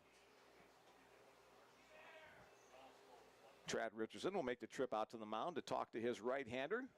9-run lead, throw strikes. That's it. Doesn't have to be a 95 mile an hour fastball, but get it in the zone. I think that's all he was going to do, set him down 3-0, 3 balls.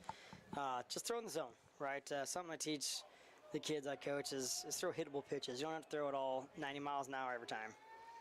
There's a pitch in the zone, outer half, now 3-1 the count on Daniel. Bellevue's defense is too good to try to have to overpower. They're going to make plays. Daniel from Bixby, Oklahoma. He's a junior, gets that one for a long ride to deep center field. Kobayashi will watch it go over the fence. And the first run of the game for the Oklahoma City Stars, a solo home run from Barrett Daniel to straightaway center field. That one had some distance. There's nothing you can do there. That just got up in that stream and just kept carrying. For a while, I thought Kanta was going to camp under it, but he thought so too, and it just kept going.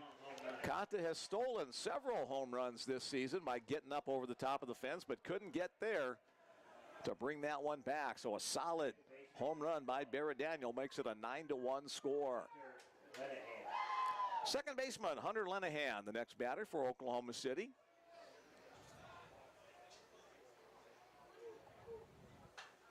Popped up, out of play, straight back.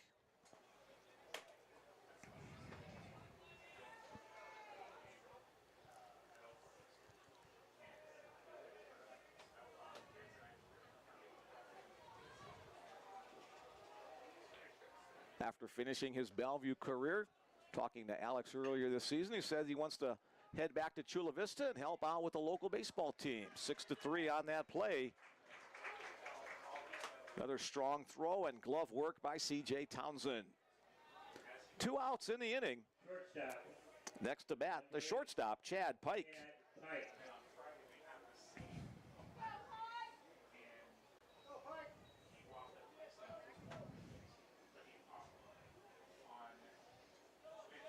Pike, a senior from Watermill, New York. So an East Coast guy heading down to the southern Central Plains. And just a jack-of-all-trades utility player. Probably could play any position on this field from what we've seen today. Good pop on that Celicio fastball. That's got to be 90 plus. 0-2 the count on Pike. Yeah, you said you think he's bringing a little bit more. But yeah, I would say that's breaking the 90 plane for sure. Misses up and in. Pike started his college career at Suffolk County, which sounds like it should be Virginia, perhaps. I'm guessing there. Pitch bounced in the dirt. Blocked up by Richardson. Tagged out at the plate. Pike trying to say there was interference on the play. The home plate umpire says no. And the strikeout is the out that retires the inning. 1 run. The solo home run by Barra Daniel. Nobody left on base. That breaks the string. 3, 6, 9, 10 in a row retired by Alex Celicio with that home run blast. After 5 innings, the Bellevue Bruins 9 and the Oklahoma City Stars 1. Let's just say one play before about Celicio with And a new pitcher coming on. I think it looks like 32, and if that's the case, it's Andrew Limbaugh. Let's confirm there. I think that's what I saw too, but here's a little note to all you little leaguers aspiring to be college baseball players. If you come in to relief pitch or substitute, be proud. Show that big chest number to the guys up in the press box so we can give you your proper accolades. All right, number 32 is Andrew Limbaugh. Andrew, a junior left-hander out of Oklahoma City, Oklahoma, the home of Oklahoma City University. How's that? Staying close to home here. He's got 64 strikeouts, 35 walks on the season, 3-7 win-loss record with a 5.9 ERA. His first appearance of the tournament. Maybe give him something else to look at. You know, they've seen some righties today. See if a lefty kind of throw him off a little bit. And another one of those lanky guys, 6'10", 210 pounds. That's kind of the prototype for major league pitchers these days, 6'3" to 6'6", and 2-something. Get a lot of whip on that any pitch you're throwing, really, but helps with the leverage for that fastball for sure. All right, the Bellevue part of the order in the top of the 6th inning, 2, 3, 4. Staley, Grant, and Grade. Drew a 2 RBI single his last time up. 1 for 3 on the day.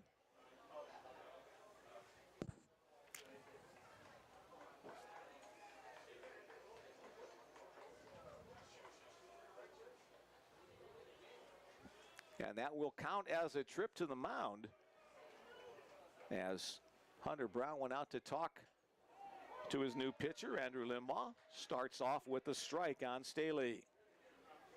Oh, and he's working quick now, too. Getting that ball coming within a few seconds. A little flare to the right side of the infield. It'll be the second baseman stepping out on the grass. Hunter Lenahan will collect that for the first out of the inning. Seemed to be effective. You got to do something to mix it up and see if they can control the pace of this game. Here's Logan Grant. Game has kind of slowed down a little bit. The Bruins know they've gotten off to a big lead. They don't want to get too complacent, though. Don't want to allow Oklahoma City an opportunity to get back into it. Sweeping breaking ball from Limbaugh, way wide. Lefty-lefty matchup here. There's a strike. 5 minutes to 6 Central Time. Probably won't need to use the field lights before the conclusion of this one, but they're there just in case. Swing and a miss, now 1-2. What was first pitch of this game? 4:30? Right about a little bit before 4:30, 4:20, I think. Fouled off the foot of Grant, has that shin guard on, and good thing he does, because that's what it hit, knocked it completely off his leg. Count remains at 1-2. On the North Star, newcomer of the year. Tip of the cap to Stephen Branscombe, the photographer. Been here all day, getting shots in. You can see a lot of them on the BUBruins.com website.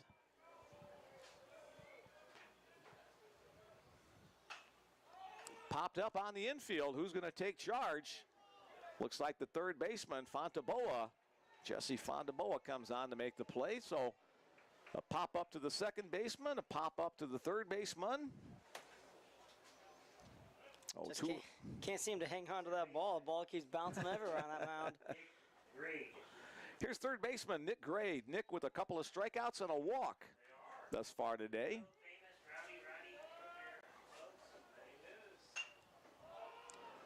Limbaugh came in and did his job.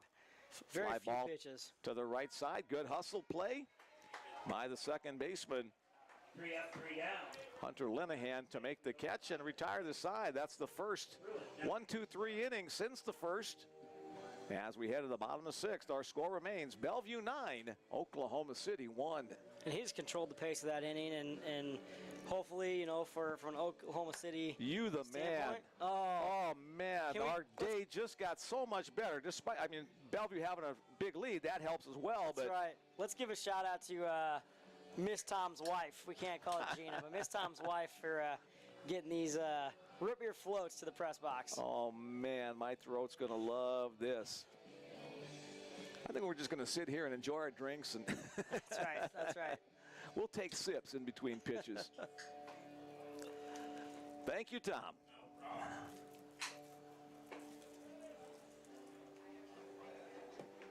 Tom and his family help out with the Bellevue East baseball program. His son's a member of the school's baseball squad.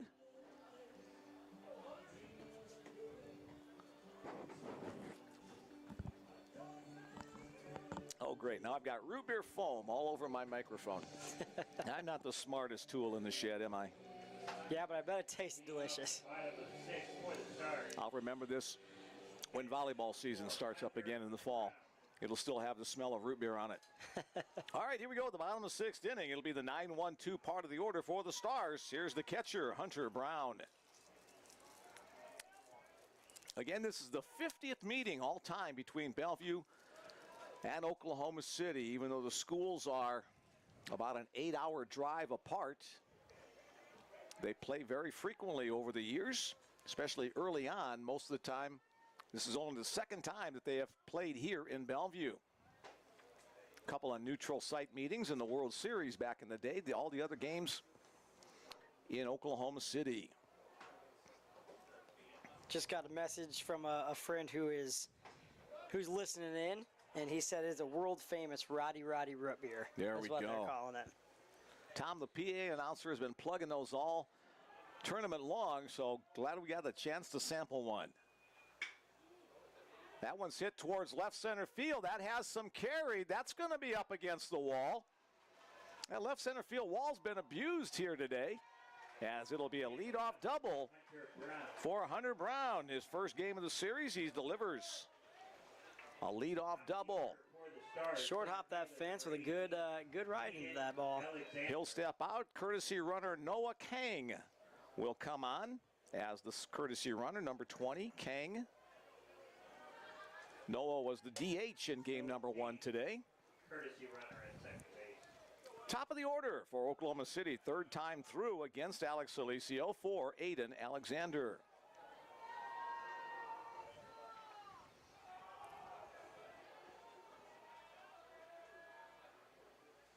Coming our way. The screen protects and deflects it back.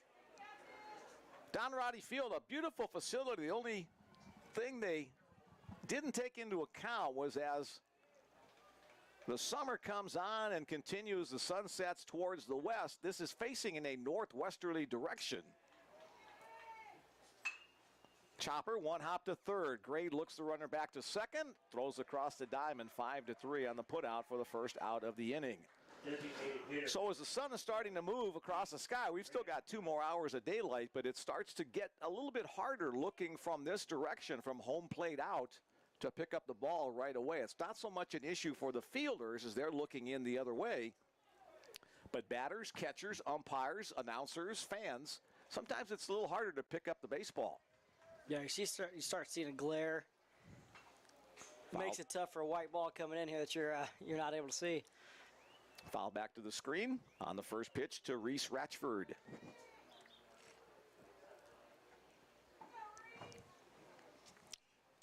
Baby. Root beer float. Sorry, Townsend, I stole your line. Nice breaking ball from Celicio. 0-2 the count on the DH.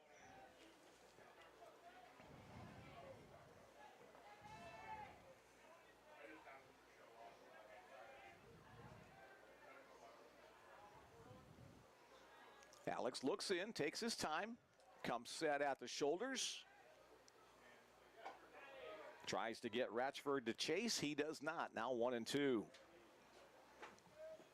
This is the first real time that Alex has had pressure this game on, on the base path. So let's have a good count right now, and you got some waste pitches if you needed them. Chop down the ground again. Nick Grade, the third baseman, fields it, looks the runner back, and throws it across. Deja vu plays for Grade at third. Now 2 outs in the inning as the Bruins are trying to strand the leadoff double. Here's third baseman Jesse Fontaboa.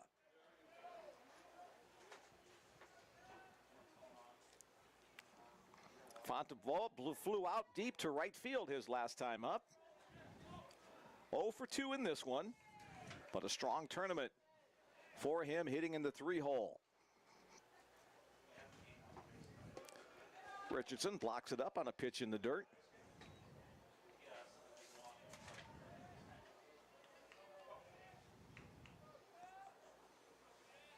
Four hits on the tournament for Jesse, including a 3-run home run in that elimination game that brought the Stars to this contest against Bellevue. Swing and a miss on that one. 1 ball, 1 strike to count. 1 runner on, 2 men out. 9-1 our score. We're in the bottom of the 6th inning, almost to the 2/3 of the way point in this one. Again, a full 9-inning contest, no 10-run rule in championship action. Alex Celicio trying to deliver a 3rd consecutive shutout by the Bruins pitching staff. That one misses up. Dustin Shorey got it done day 1. Blake Crippen day 2. Now Alex Celicio in day 3.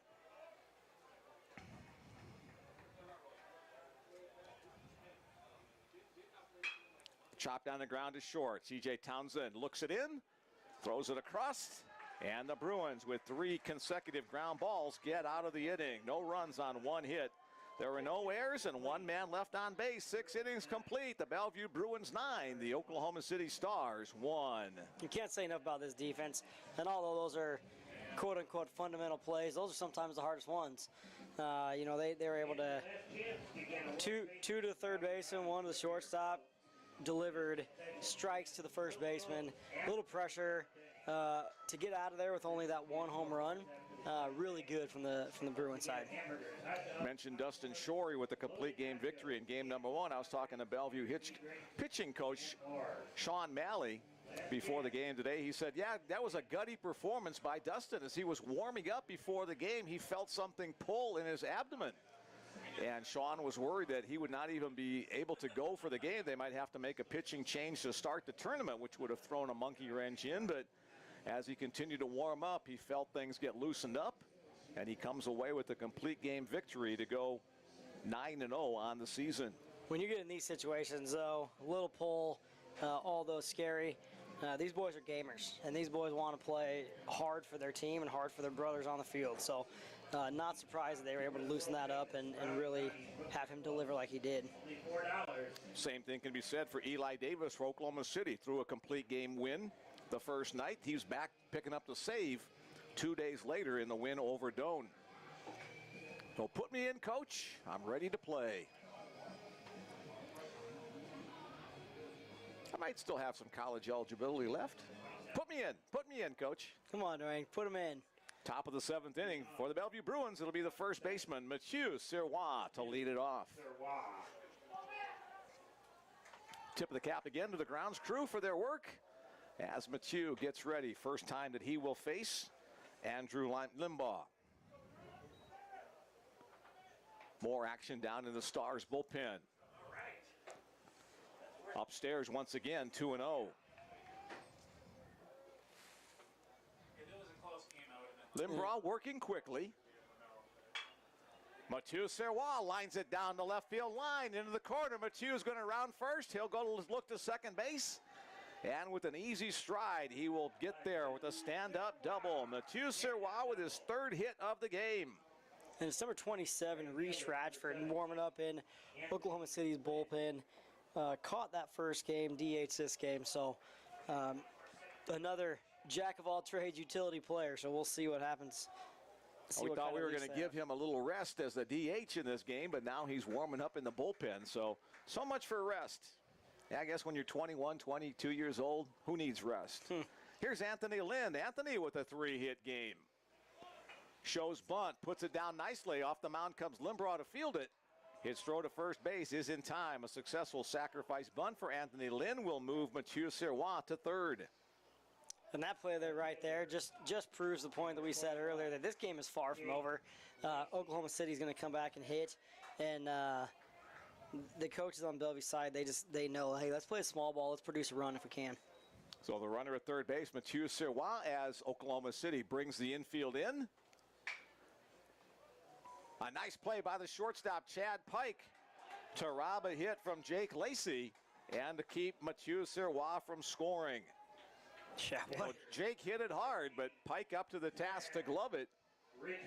Almost hit a little too hard right at him, right? And now they have the 2 outs. They can kind of deepen up a little bit and make that play first if they get that ground ball. Here's Trad Richardson. Trad 1 for 2, 2 runs batted in back in the second inning. Opportunity for another RBI with Serwa getting his lead in foul territory at third base.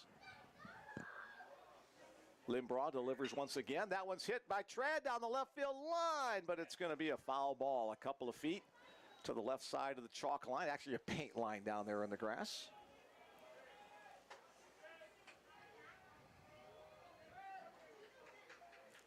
Limbaugh looks in.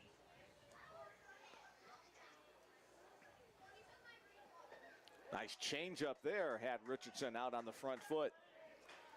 One ball, 2 strikes. Well, head nod by Richardson. I think respecting that pitch right there. Wasn't expecting it, and really nice little off speed. And then heats up on that one as Richardson goes down swinging to retire the side. Oh, the Bruins get a leadoff double, but do not score him. No runs on 1 hit, no errors, and 1 man's left as we head to the 7th inning stretch. Bruins 9 and Stars 1. Harry Carey back from the dead to lead us in song. That's a neat trick.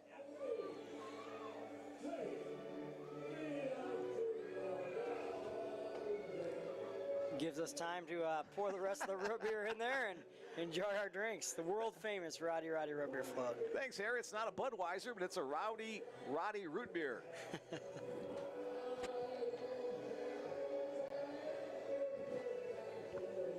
And on this warm day, it really hits the spot there, doesn't it? Man, that's just this side of heaven.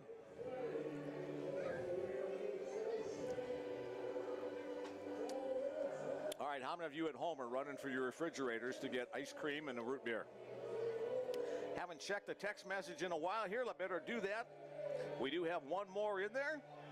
To our Papa Bear, Coach Mitch Schmidt from his Little Bears. Go Bruins. All right, very good. Coach Mitch, actually the senior member of the Bellevue staff. He was here for a couple of years under former head coach Mike Evans, stayed on when Dwayne Mondelux took over 13 years ago. One of the big reasons for the success of the Bellevue baseball program. Alex Celicio back to the mound.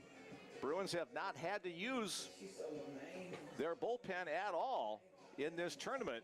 Leading off the bottom of the 7th for the Stars. And as soon as I say that, I look down and see number 9, Trent Corelli. Some action down there.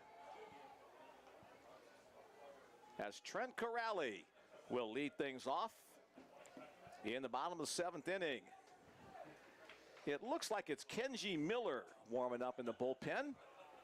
The only bad thing about having 3 complete games, if Alex does do that, that one hit to the left side again. Grade moving to his glove hand side. A nice smooth effort by the Bruins third baseman. 1 away in the 7th inning. Just playing a great third base, keep his glove down. Not expecting any big hops there, so. Bruins can sit back and let the outs come to them. Next up, right fielder Felix Chenier Rondon. They've held him pretty much in check today, 0 for 2. Big swing, but comes up empty. Hit the ball well last time that Takanta Kobayashi ran down. And he's swinging for it. He's not holding anything back here. Yep, it's like, what the heck? Swing hard. Lays off that one. Swing hard just in case you hit it, right? That's right.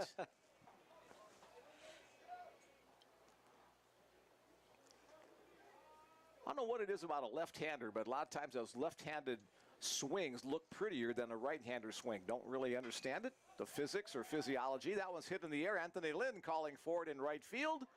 He'll glide over to make the catch for the second out of the inning. Well, the Bruins did what they needed to do. They got a lot of runs early on to try to take the wind out of the sails of the Oklahoma City Stars. The Bruins put up 3 runs in the second, 2 more in the third, 3 more in the fourth, another one in the fifth to account for then a 9-0 lead, now 9-1. Here is the man who accounted for the one for Oklahoma City, Barrett Daniel, the left fielder, his solo home run, his last time up. The only run of the day for the Stars.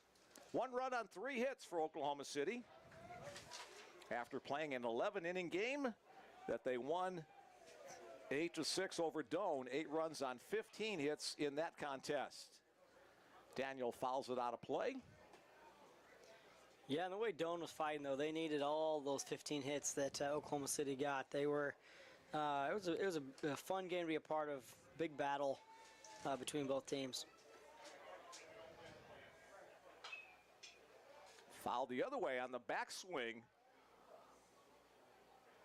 Daniel takes off the mask of Trad Richardson as Richardson was backing up after contact. He ran into the umpire, so little pinball action at home plate inadvertently.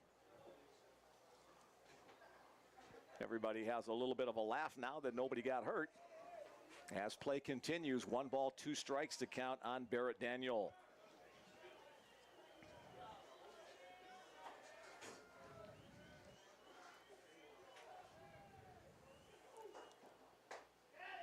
Just up out of the zone, 2-2 the count. Celicio continues to throw hard, trying to get his 24th win as a Bellevue Bruin in his 3-year career. Down low. Richardson behind the plate didn't see a lot of action last year as a catcher. He was injured for part of the season and has been seeing a lot more time behind the dish, sharing time with Logan Grant over the last several weeks. And he's really working hard today. And that'll be a walk as the pitch comes up and in. The walk will put Daniel at first base and bring to the plate second baseman Hunter Lenahan. Hunter Lenahan. Alex kind of beating himself up on that pitch. I thought it was a pretty good pitch inside. Some tried to make him chase. No base runners on 2 outs. There's nothing to beat yourself up about that. First baseman Mathieu Serwa, in fact, playing behind the base runner. Nice block up by Richardson on the pitch in the dirt. The only bad thing about having your starters throw so much of the tournament is your bullpen has not seen a lot of action in a while. The Bruins won the North Star Athletic Association tournament a week and a half ago. Didn't have to go to the bullpen a whole lot. Well, in this tournament too, you know, there's been a lot of haven't had to go there very often either. So lined hard down the left field line, but it hooks foul. Hey, Kenji Miller in the bullpen, a chance to make a play there. Kenji was the starter the very first game of the year for the Bruins. Got injured and then has not been able to come back and pitch until the last couple of weeks. And now Serwa will hold the runner at first as he was getting a huge lead there. There's a pitch, just misses down.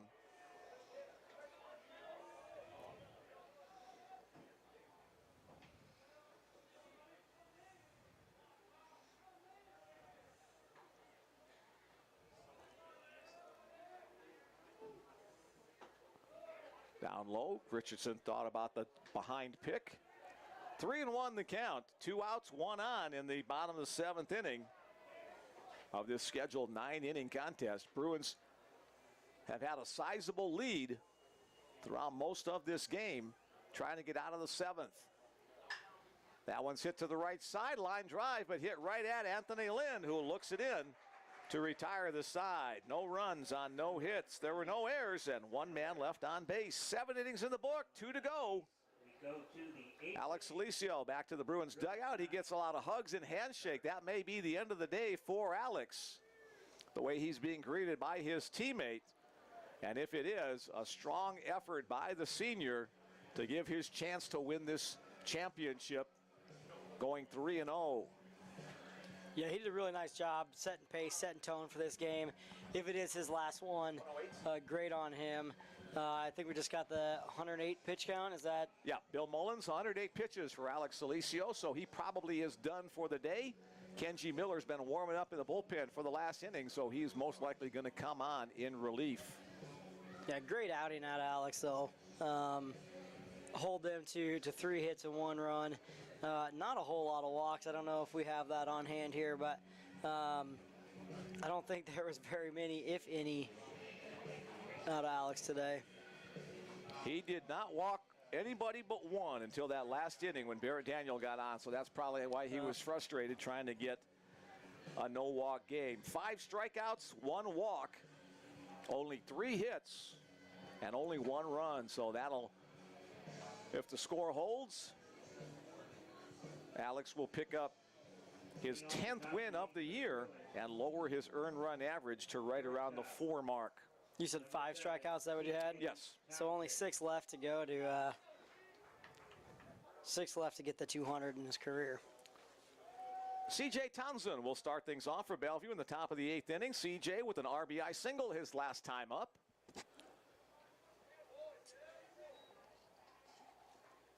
Not sure if that bounced or was called a foul ball, so the way the umpire raised his hands, that's usually the signal for a foul ball. Again, working quickly, the southpaw pitcher, Andrew Limbraugh. And that ball just kind of dropped off. He wasn't ready for that high one to drop, and it dropped really nicely into the zone there. Limbraugh, a junior out of Oklahoma City, so he'll have another year of eligibility for the Stars.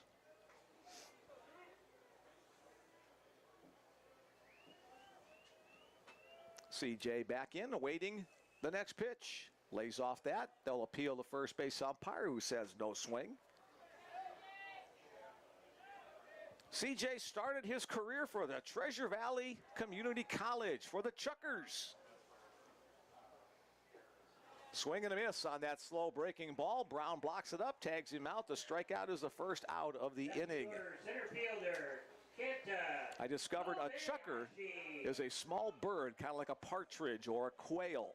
The mascot for Treasure Valley Community College. Back to the top of the order for the Bruins. Here's the 5th time up in the game for Kanta Kobayashi. Breaking ball, a called strike 1 as it pops out of the glove of Brown. It seems that little breaking ball gets better and better as he continues to throw it. Just dropping right into the strike zone. Then he comes back with that and gets on the outside corner. You mentioned the levers of his arm at 6'5". Got a lot of torque, a lot of motion coming down from that angle. Right back through the middle. Kanta Kobayashi, just a great piece of contact hitting. Staying with it, just putting it right back from where it came. 2nd hit of the game for Kobayashi. 3rd time he's been on base in 5 trips. So he'll continue to increase that on-base percentage. Now he tried to make a play on that, but just was turned around, glove on the wrong side. Continues to blast the middle of this ball field. That is Kanta's 77th hit of the season. Here's Drew Staley. And again, tip of the cap for just the gutsiness of Drew. Took a line drive off the face and deflected off his glove, and back in the lineup once again. In fact, he didn't come out of the game. Hit it hard and into left field for a base hit over the head of the shortstop, Chad Pike, who just couldn't get high enough to flag that one down. Oh, Drew Staley picks up his 2nd hit of the game. As again, the top of the order, getting the table set for the guys in the power of the lineup. Here's Logan Grant. Logan 0 for 4 today. Kind of a frustrating game for him after getting 5 hits in the first 2 games combined.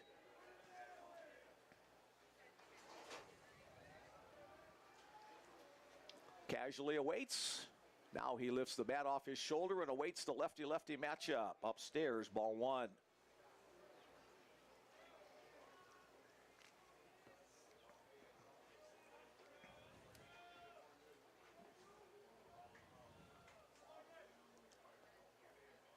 Limbraugh, a long look to the runner back to second. Then starts home. Fastball, outer half, called strike. Don't like it too much when the pitchers begin their move home while they're still looking at second base. I always think you need to get that head turned around and eye up the target. Yeah, you see that it kind of throws mechanics off most of the time, but here, it's been effective. Better that time, picking up the zone, flied out to shallow left field, pike to shortstop going out, the left fielder coming in.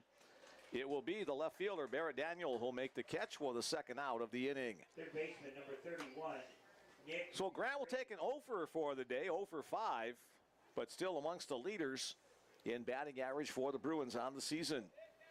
Here's third baseman Nick Grade. Nick still looking for his first hit, 0 for 3 with a walk. 0 for 3, but has been a defensive threat all game, really making every single play comes to him.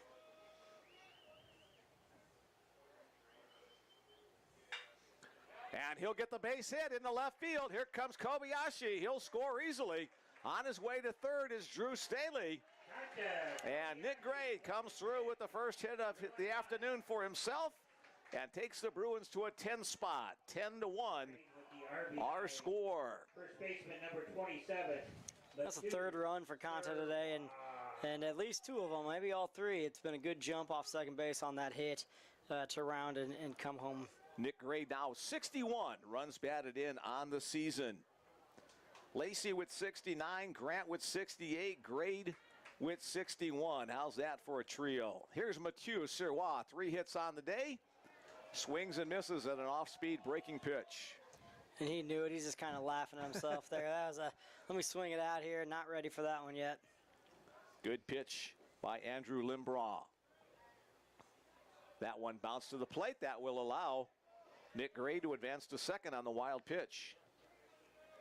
Good dirt ball read. Catcher blocks it up. Looks like kind of might have snuck under his chest protector there, but great dirt ball read and take off right away. Oh, base hit could play 2 more for the Bruins. Mathieu takes it low, 2-1.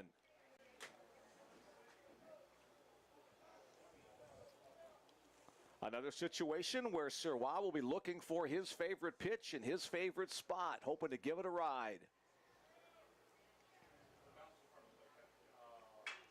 Goodbye, baseball. There's a drive out past Lincoln Road.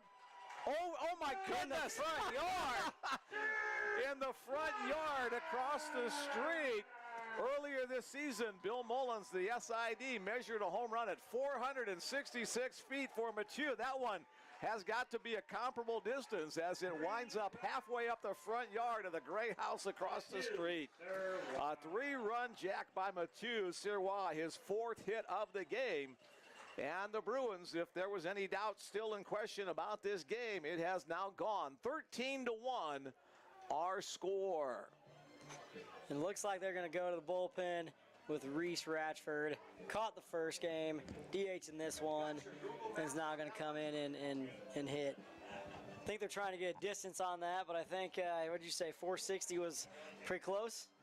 Bill's going to try to figure it out. He doesn't have the Google's Map app pulled up right now, but he's going to work on it as we make the pitching change. I think it was 466, a home run to center field at John Stella Field at Brown Park earlier this year, so that's got to be in the same neighborhood as the farthest one I've ever seen hit here. Not exactly that Gray House, but whatever the street is that leads up from Lincoln Road where that white SUV is, it would have landed right there. So Mathieu's blast maybe just a couple of feet short of that one. So a little extra jolt of excitement to the crowd at Don Roddy Field as a pitching change for Oklahoma City University on now number 27, Reese Ratchford, who had caught, as you mentioned, Alan, the ball game out of reach, but Ratchford still willing to give it his best effort. 490. So that beats his old blast at John Stella Field by over 20 feet. Well, every single person knew it off the pop of this bat that ball was out of here. I didn't know it was going to go that far, but man, 490 feet, that's a blast. So Mathieu now with 13 home runs on the year, 44 runs batted in. So Reese Ratchford coming on. He'll get his 8 warm-up pitches. He's currently the DH, so he'll stay in that spot.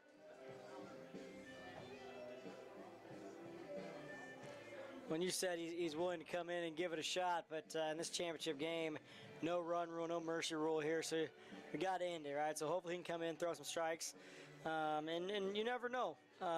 It's a 12-run deficit, but we've seen weirder things, right? We've seen strange things happen, so there's no taking the gas off the pedal here, and the foot off the pedal here.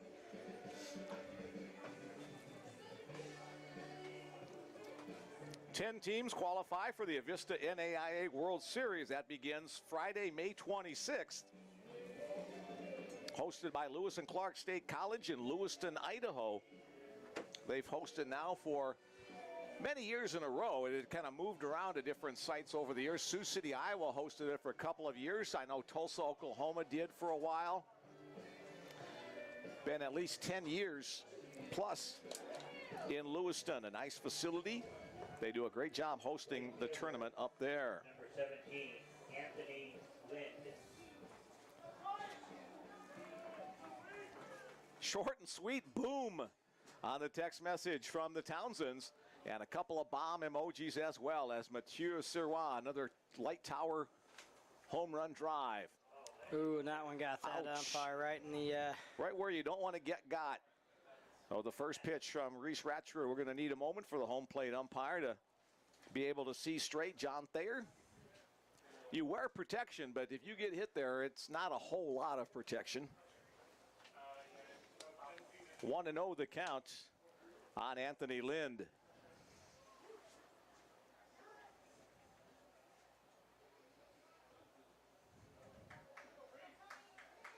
All right, looks like John's going to be okay to continue as Ratchford winds and delivers. Little nubber off the hands down to first base.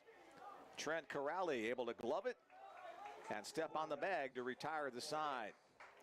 For the Bellevue Bruins in the top of the 8th inning, 4 more runs on 4 hits. The big blast, the home run by Mathieu Serwa. No errors and nobody left on base as we head to the bottom of the 8th inning. It's Bellevue 13, Oklahoma City 1, and it is Kenji Miller coming on in relief for the Bellevue Bruins, replacing starter Alex Celicio. Pitching change for the Bruins, starting the bottom of the 8th, number 11. Miller, the sophomore southpaw. This will be his 7th appearance on the season. He started game number 1 of the season. All of his other appearances have been in relief. A 2-0 record in 12 innings of work. A 5.11 earned run average. Kenji, a 13-5 strikeout to walk ratio. The left-hander out of Shoreline, Washington. The Pacific Northwest has been a fertile recruiting ground for the Bellevue Bruins over the years. A lot of guys from Washington and Oregon, Idaho. Montana's not technically the Pacific Northwest, I guess, but Big Sky country as well. Utah, kind of the same thing, the upper northwest part of the country. Oh, Kenji will get his warm-up tosses. He'll be looking at the 8-9-1 part of the order.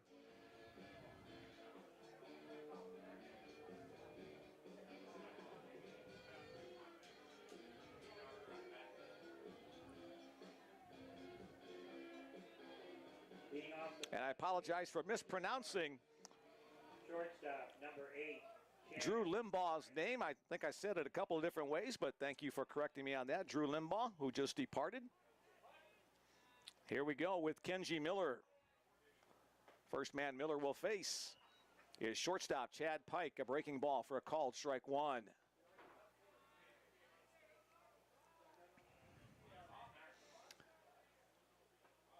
Breaking ball once again, this time misses, 1-1 the count.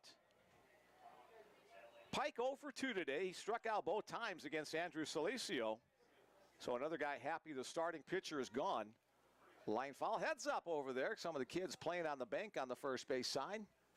Near that screamer, out of play. Now 1-2.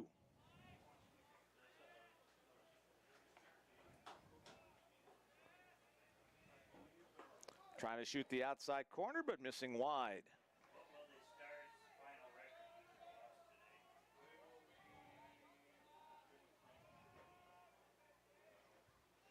The 2-2 offering on its way. That one's coming back our way. Banged off the I-beam, supporting the roof.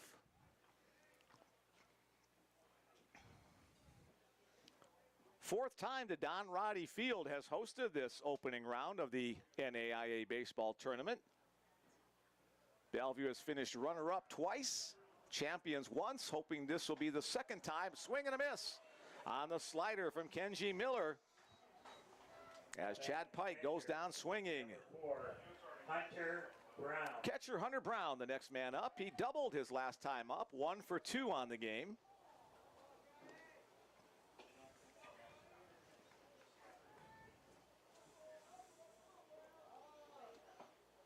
Swing and a miss. Brown hitting .231 coming into today's action. 1 for 2 today. He's played in now 28 games on the season for OKC. Off the outside edge, 1-1 to count. Game number 1 today was a tense back and forth nail biter as the lead changed hands a couple of different times. This one has been all Bellevue Bruins. Hit in the air to center field. Kanta Kobayashi started back, now changes directions and comes in to make the catch for out number 2. Yeah, it just seems like Oklahoma City might have wasted all their hits that first game. But I don't know if it's wasted. You know, they had to win to get here, and they battled, and it just seems to kind of go cold right now. That's the problem with falling into the loser's bracket. And we'll have a pinch hitter for Oklahoma City. Evan Maughan from Greencastle, Pennsylvania will step in and hit in the leadoff spot. Number 5, Evan Maughan. Yeah, I think they're just putting Maughan in here to maybe switch things up a little bit. Not the greatest average on the year, but he's a senior, potentially the last game of his career in college. So maybe see if he can just flare something out there and get something started with 2 outs. Nice gesture by Keith Lytle. And Sure he hits enough, it well. he did. Yeah, there we go. Great way to remember the end of your career. Lined into the gap, and then he'll trip got over him. first base. So what could have been a chance for a double will wind up a single. We saw that happen to the Bruins the other day as well. As Maughan will get up and laugh it off. Would have been a bang-bang play at second base as Kanta kind of tripped over himself as well. So hard to say what would have happened there. Looks like someone coming in to run for him. So Aiden Alexander will re-enter the game as Evan Maughan gets a base hit in what may be his final at-bat of his college career, getting some handshakes and hugs from his teammates as he heads back in. But like you said, great gesture by the coach. You know, spent potentially 4 years. I'm not sure, where he played elsewhere, but did his time here and at least got a good plate appearance. Reese Ratchford at the plate, now the pitcher for Oklahoma City with 1 on and 2 out. The runner goes, throw down to second base. It'll be a stolen base for Aiden Alexander as he's in scoring position.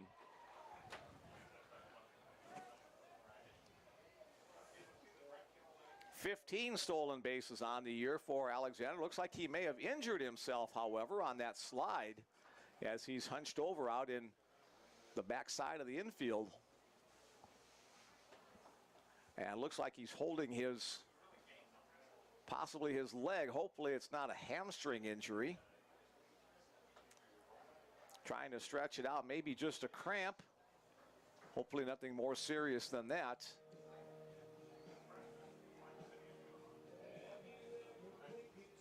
One of his teammates comes out of the dugout with a glass of water.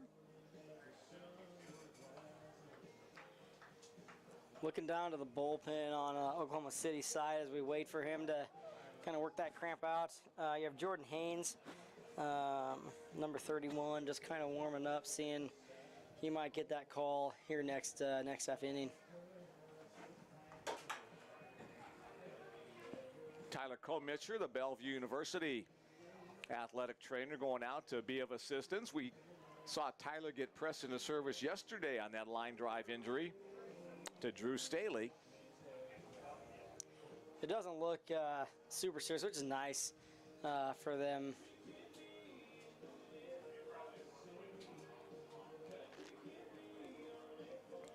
Aiden Alexander has been a big part of this, playing center field and really being a good part of this team.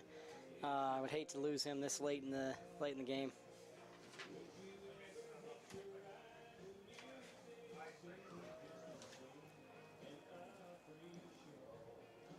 Keith Lytle and Tyler Komitcher now having a conversation as they head off the field. Looks like Alexander is going to stay in.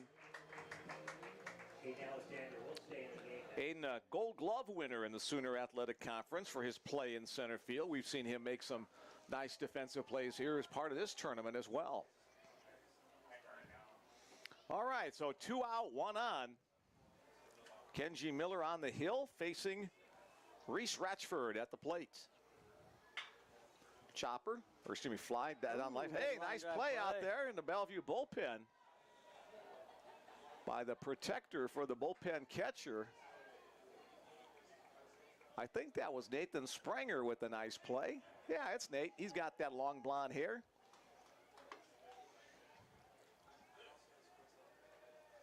Miller comes set, looks the runner back, and delivers home. Bounced up. Nice job by Trad Richardson, moving to his left to keep his body in front of the ball. 13 runs on 15 hits for the Bellevue Bruins. 1 run on 4 hits for the OKC Stars.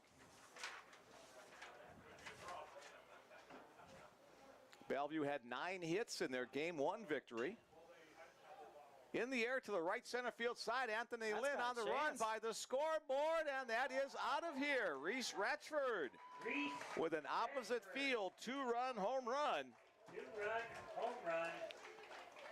So the Bruins, the importance of adding on, displayed here as it's now a 13-3 game as Reese Ratchford, his first hit of the game, goes long ball. Talk about help yourself out, come in to pitch, get a 2-run homer. Doing everything he can at this point to keep them in this or try to get them back into this game. Ratchford now with 8 home runs on the year and 37 runs batted in. That'll bring to the plate the third baseman, Jesse Fontaboa.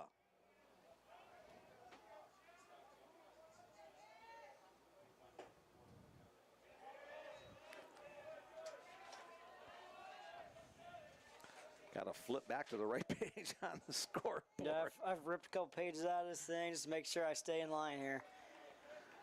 Fontaboa up for the 4th time today, 0 for 3. Ground ball, fly ball, ground ball.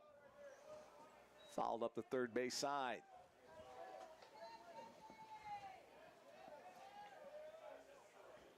Now 3 runs on 5 hits for Oklahoma City. Fontaboa awaits on the 1-2 offering from Kenji Miller. That hit him. I think it grazed him on the front leg. So he'll reach on the hit by pitch. Miller retired the first 2 men he faced, then gave up a single, home run, and now a hit by pitch. Corrali. And that'll bring to the plate the cleanup hitter, first baseman Trent Corrali. And that'll bring Dwayne Monlex out of the Bellevue dugout to talk with his relief pitcher. Meanwhile, the Bruins have another right-hander throwing down there.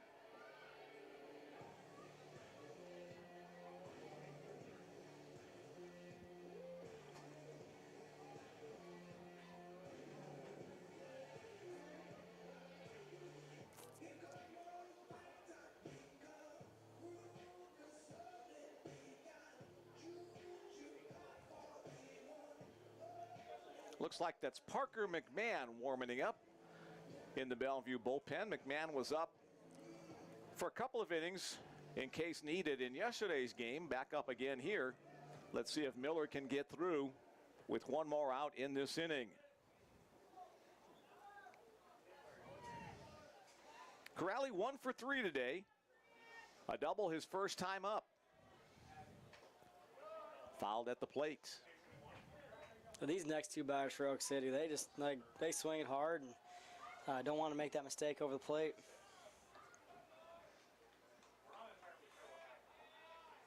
Yeah, these are the RBI guys.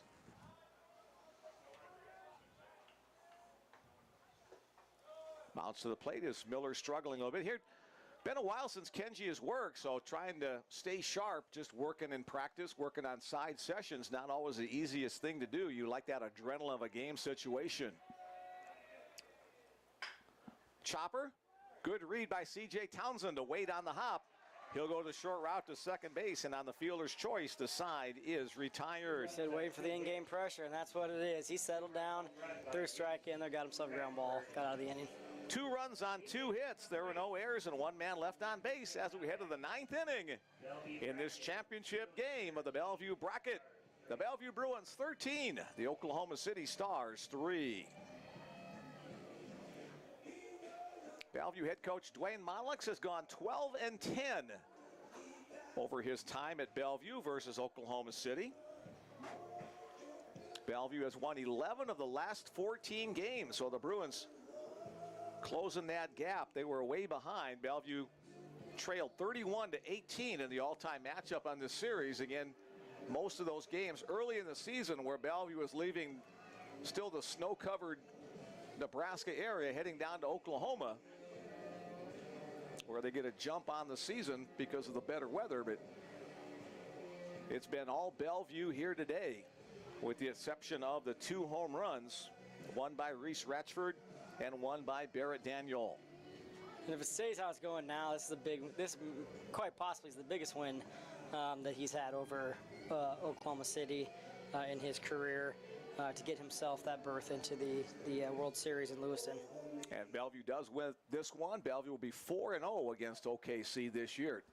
2 games early in the season, back in February, and then the 2 games here as part of this Bellevue bracket. And that's hard to do, to go 4-0 on a season, beat a team 4 times. Leading it off for the Bellevue Bruins. The who? The Bellevue Bruins? The Bellevue Bruins. Left fielder Jake Lacey. Lacey with an RBI double his first time up, 0 for 3 since.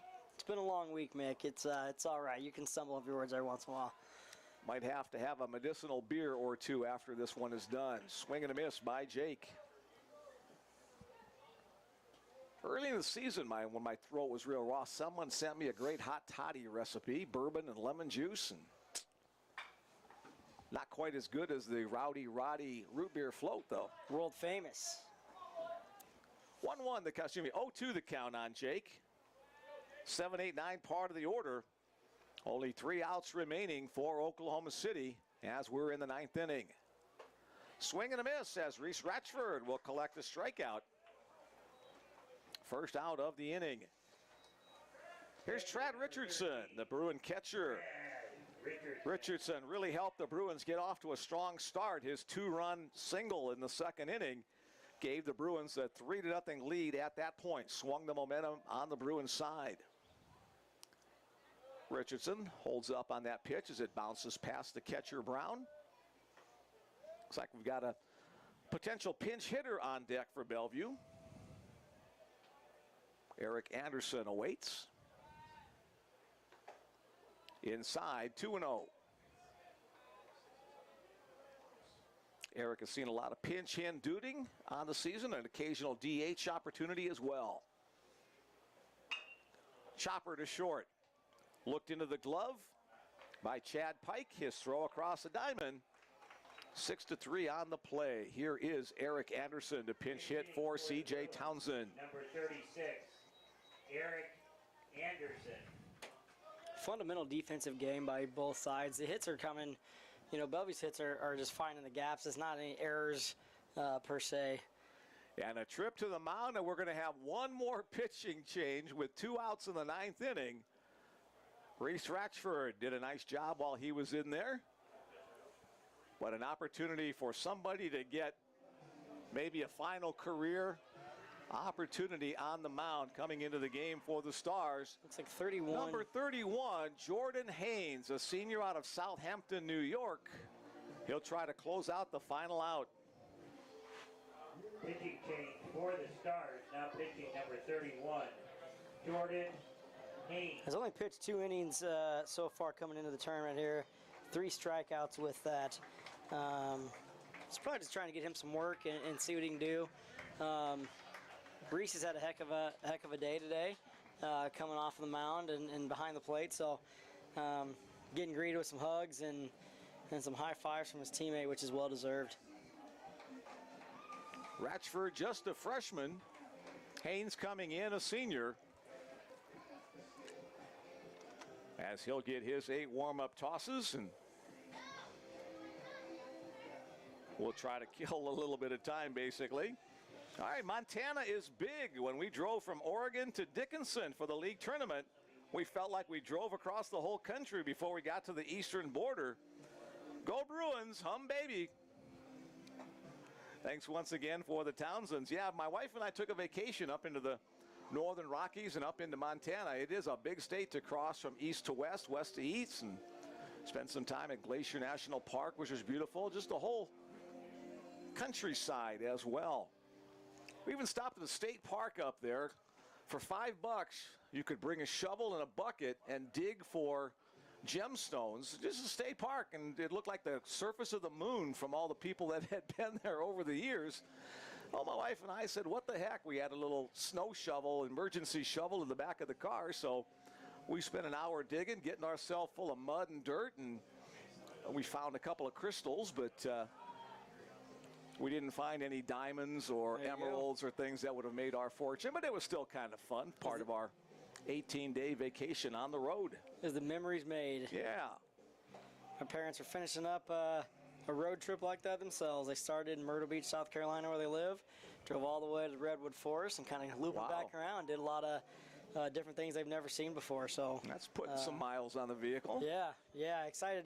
I get to meet up with them tomorrow and hear all about it. Eric Anderson. All right, Eric Anderson patiently awaiting for this pinch hit opportunity. Expect C.J. Townsend to re-enter the game on defense after this at-bat. Eric on the season, a 269 hitter. Oh, ouch, that's going to hurt right down on the lower part of the backbone. That's not a great way to start, but got your base runner. So Jordan Haynes plunks the first batter he faces. Yeah, re-entering to run. All right, here comes CJ back in to run, as Kanta Kobayashi will get one more swing of the bat. Running at first base for the... This will be his 6th plate appearance of the game. He's got a couple of hits already in this one. Has scored 3 runs as well. 3 of the 13 on the board for the home team Bruins, the visiting team Bruins, I should say.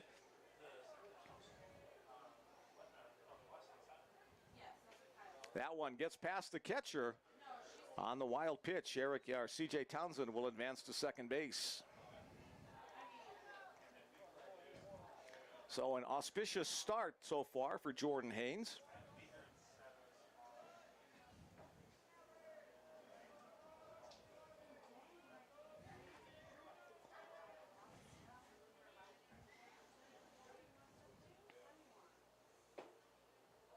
A little bit low, ball 2.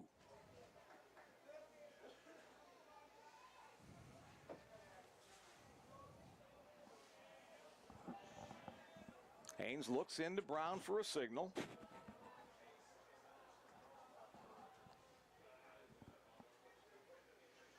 There's a fastball down the heart of the plate for a called strike 1. 6'2", 185-pound senior on the mound for the Stars, trying to wrap it up.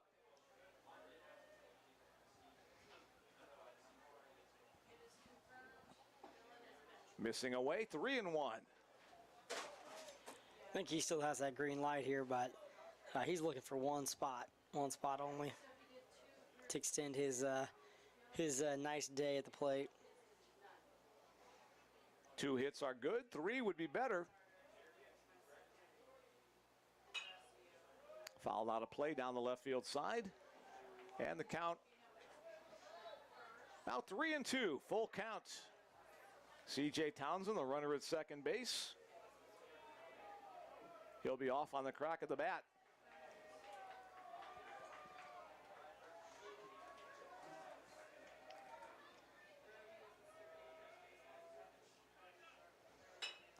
Chop down the third base line. It's a fair ball. The long throw, not in time. The speed of Kanta Kobayashi legs out his third base hit of the game.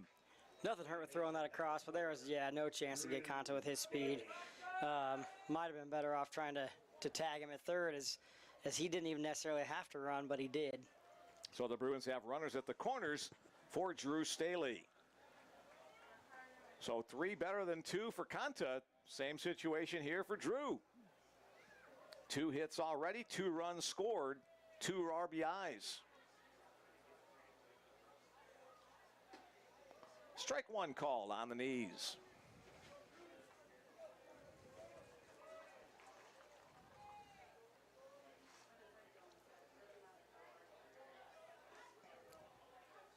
Haynes comes set and delivers home. Hit hard down the third base line, but foul. Townsend has to skip out of the way of that one. Watch the legs there. That one wouldn't have felt very good. That's why you take your lead in foul territory from third base. In case the ball does hit you, it's a foul ball, not an out if you were hanging over the line. 0-2 pitch upcoming. Swung on and missed. Oh, the strikeout retires the side. No runs on 1 hit. There were no errors and 2 men left on base. Last chance hotel for the Oklahoma City Stars. They trail it 13-3 heading into the bottom of the 9th inning. And that was a filthy last pitch. Had some pop on it, had some tail away. Looked good at first as that's why he decided to swing at it, but just came up short. So Jordan Haynes will have a successful end to his career with a strikeout as the 6th pitcher of the day for Oklahoma City. Kenji Miller back to the mound for the Bruins. Had a little difficulty in the last inning, allowing 2 runs on the home run from Reese Ratchford, but then got out of the inning. He'll be facing the, 5, 6, 7 spot in the order for Oklahoma City. Bellevue fans and team waiting to celebrate their 2nd consecutive Bellevue Bracket opening round championship and another trip to Lewiston, Idaho. All they need is 3 more outs and not give up 10 or more runs. I think that's a task that should be pretty easy to do. Pretty feasible to ask, yeah. I mean, it's a good part of their lineup, but down 10 runs, that's going to make it real tough. They're 10 hits short of what they were last game to put up 8 total runs. So it's a big task at hand, and we'll see if they can kind of minimize that a little bit. And Bellevue fans, if you are interested, the NAIA does have a internet package that you can buy to watch the games from Lewiston. You can find out more about that at the NAIA.org website. Look up under the baseball tab and they'll give you all the information about that should the Bruins win this one. Kenji Miller, first pitch to Felix Chenier-Rondeau is low and away. Chenier-Rondeau 0 for 3 in this one. Popped up to the left side. Nick Grade, the third baseman, will make the play. And for the first game of this tournament, Chenier-Rondeau will go hitless. Left fielder. Yeah, he's been a real impactful player for Oklahoma City this tournament. Had a really good game last game and just kind of stick went cold a little bit. 9 hits in total, including 4 in that win over Doane. Here's Barrett Daniel. First pitch from Miller away, ball 1. Daniel, a solo home run, the first run of the game for Oklahoma City back in the 5th inning. Little nubber back to the mound. Miller comes off, fields it, throws it, and the Stars are down to their final out. Second baseman Hunter Lenahan represents the Second baseman, number last 12, opportunity for Oklahoma City. And Bellevue's just 1 out away from a dog pile somewhere on this field, paving their way and their berth to Lewiston, to the tournament. Last year in the win over Concordia, it was a very climactic, tense 9th inning win, so the Bruins went crazy going out on the field as there's a strike to Lenahan. Not that this one is anticlimactic, but the Bruins have had this one in hand for quite a while, so maybe not the same sense of craziness. We did it, even though they will have done it. Miller again on the pitch. Little chopper to the right side. Serwa fields it. The toss to Miller. Steps There on it the is. base. You got it. 3-1 on the play. A 1-2-3 ninth inning. And ladies and gentlemen, the 2023 NAIA National Tournament opening round Bellevue bracket champion are the Bellevue University Bruins. Our final score, 13-3. The Bellevue Bruins, 13 runs on 16 hits. They committed no errors. Oklahoma City, 3 runs on 5 hits. They commit 1 error. With the loss, the Oklahoma City season comes to an end at 32-21. With the victory, the Bellevue Bruins go on to 48-8 on the season. The number 5 seed, or the number 1 seed in this bracket, the number 5 team in the coach's top 25 poll, will advance to Lewiston, Idaho for the national tournament, which begins on Friday, May the 26th. For the Bellevue Bruins. Alan, your final. Dominated the Bellevue Alan. bracket. Adam, your final thoughts on this one. Not exactly what I expected or thought pregame.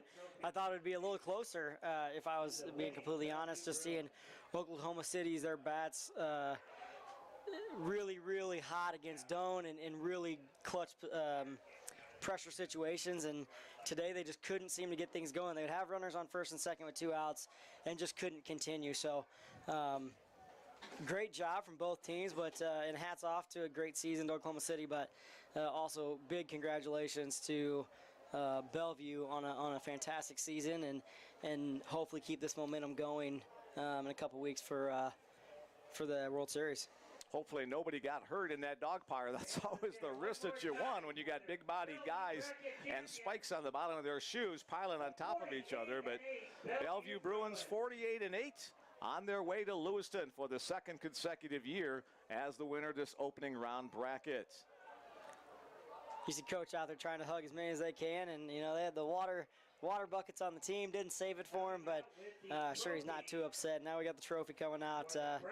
Let's listen in for the trophy presentation. Trophy presentation. To Coach Dwayne Munlux and the entire Bellevue Bruin roster. They sure earned it the last 3 days. Bellevue Bruins, Bellevue bracket champions!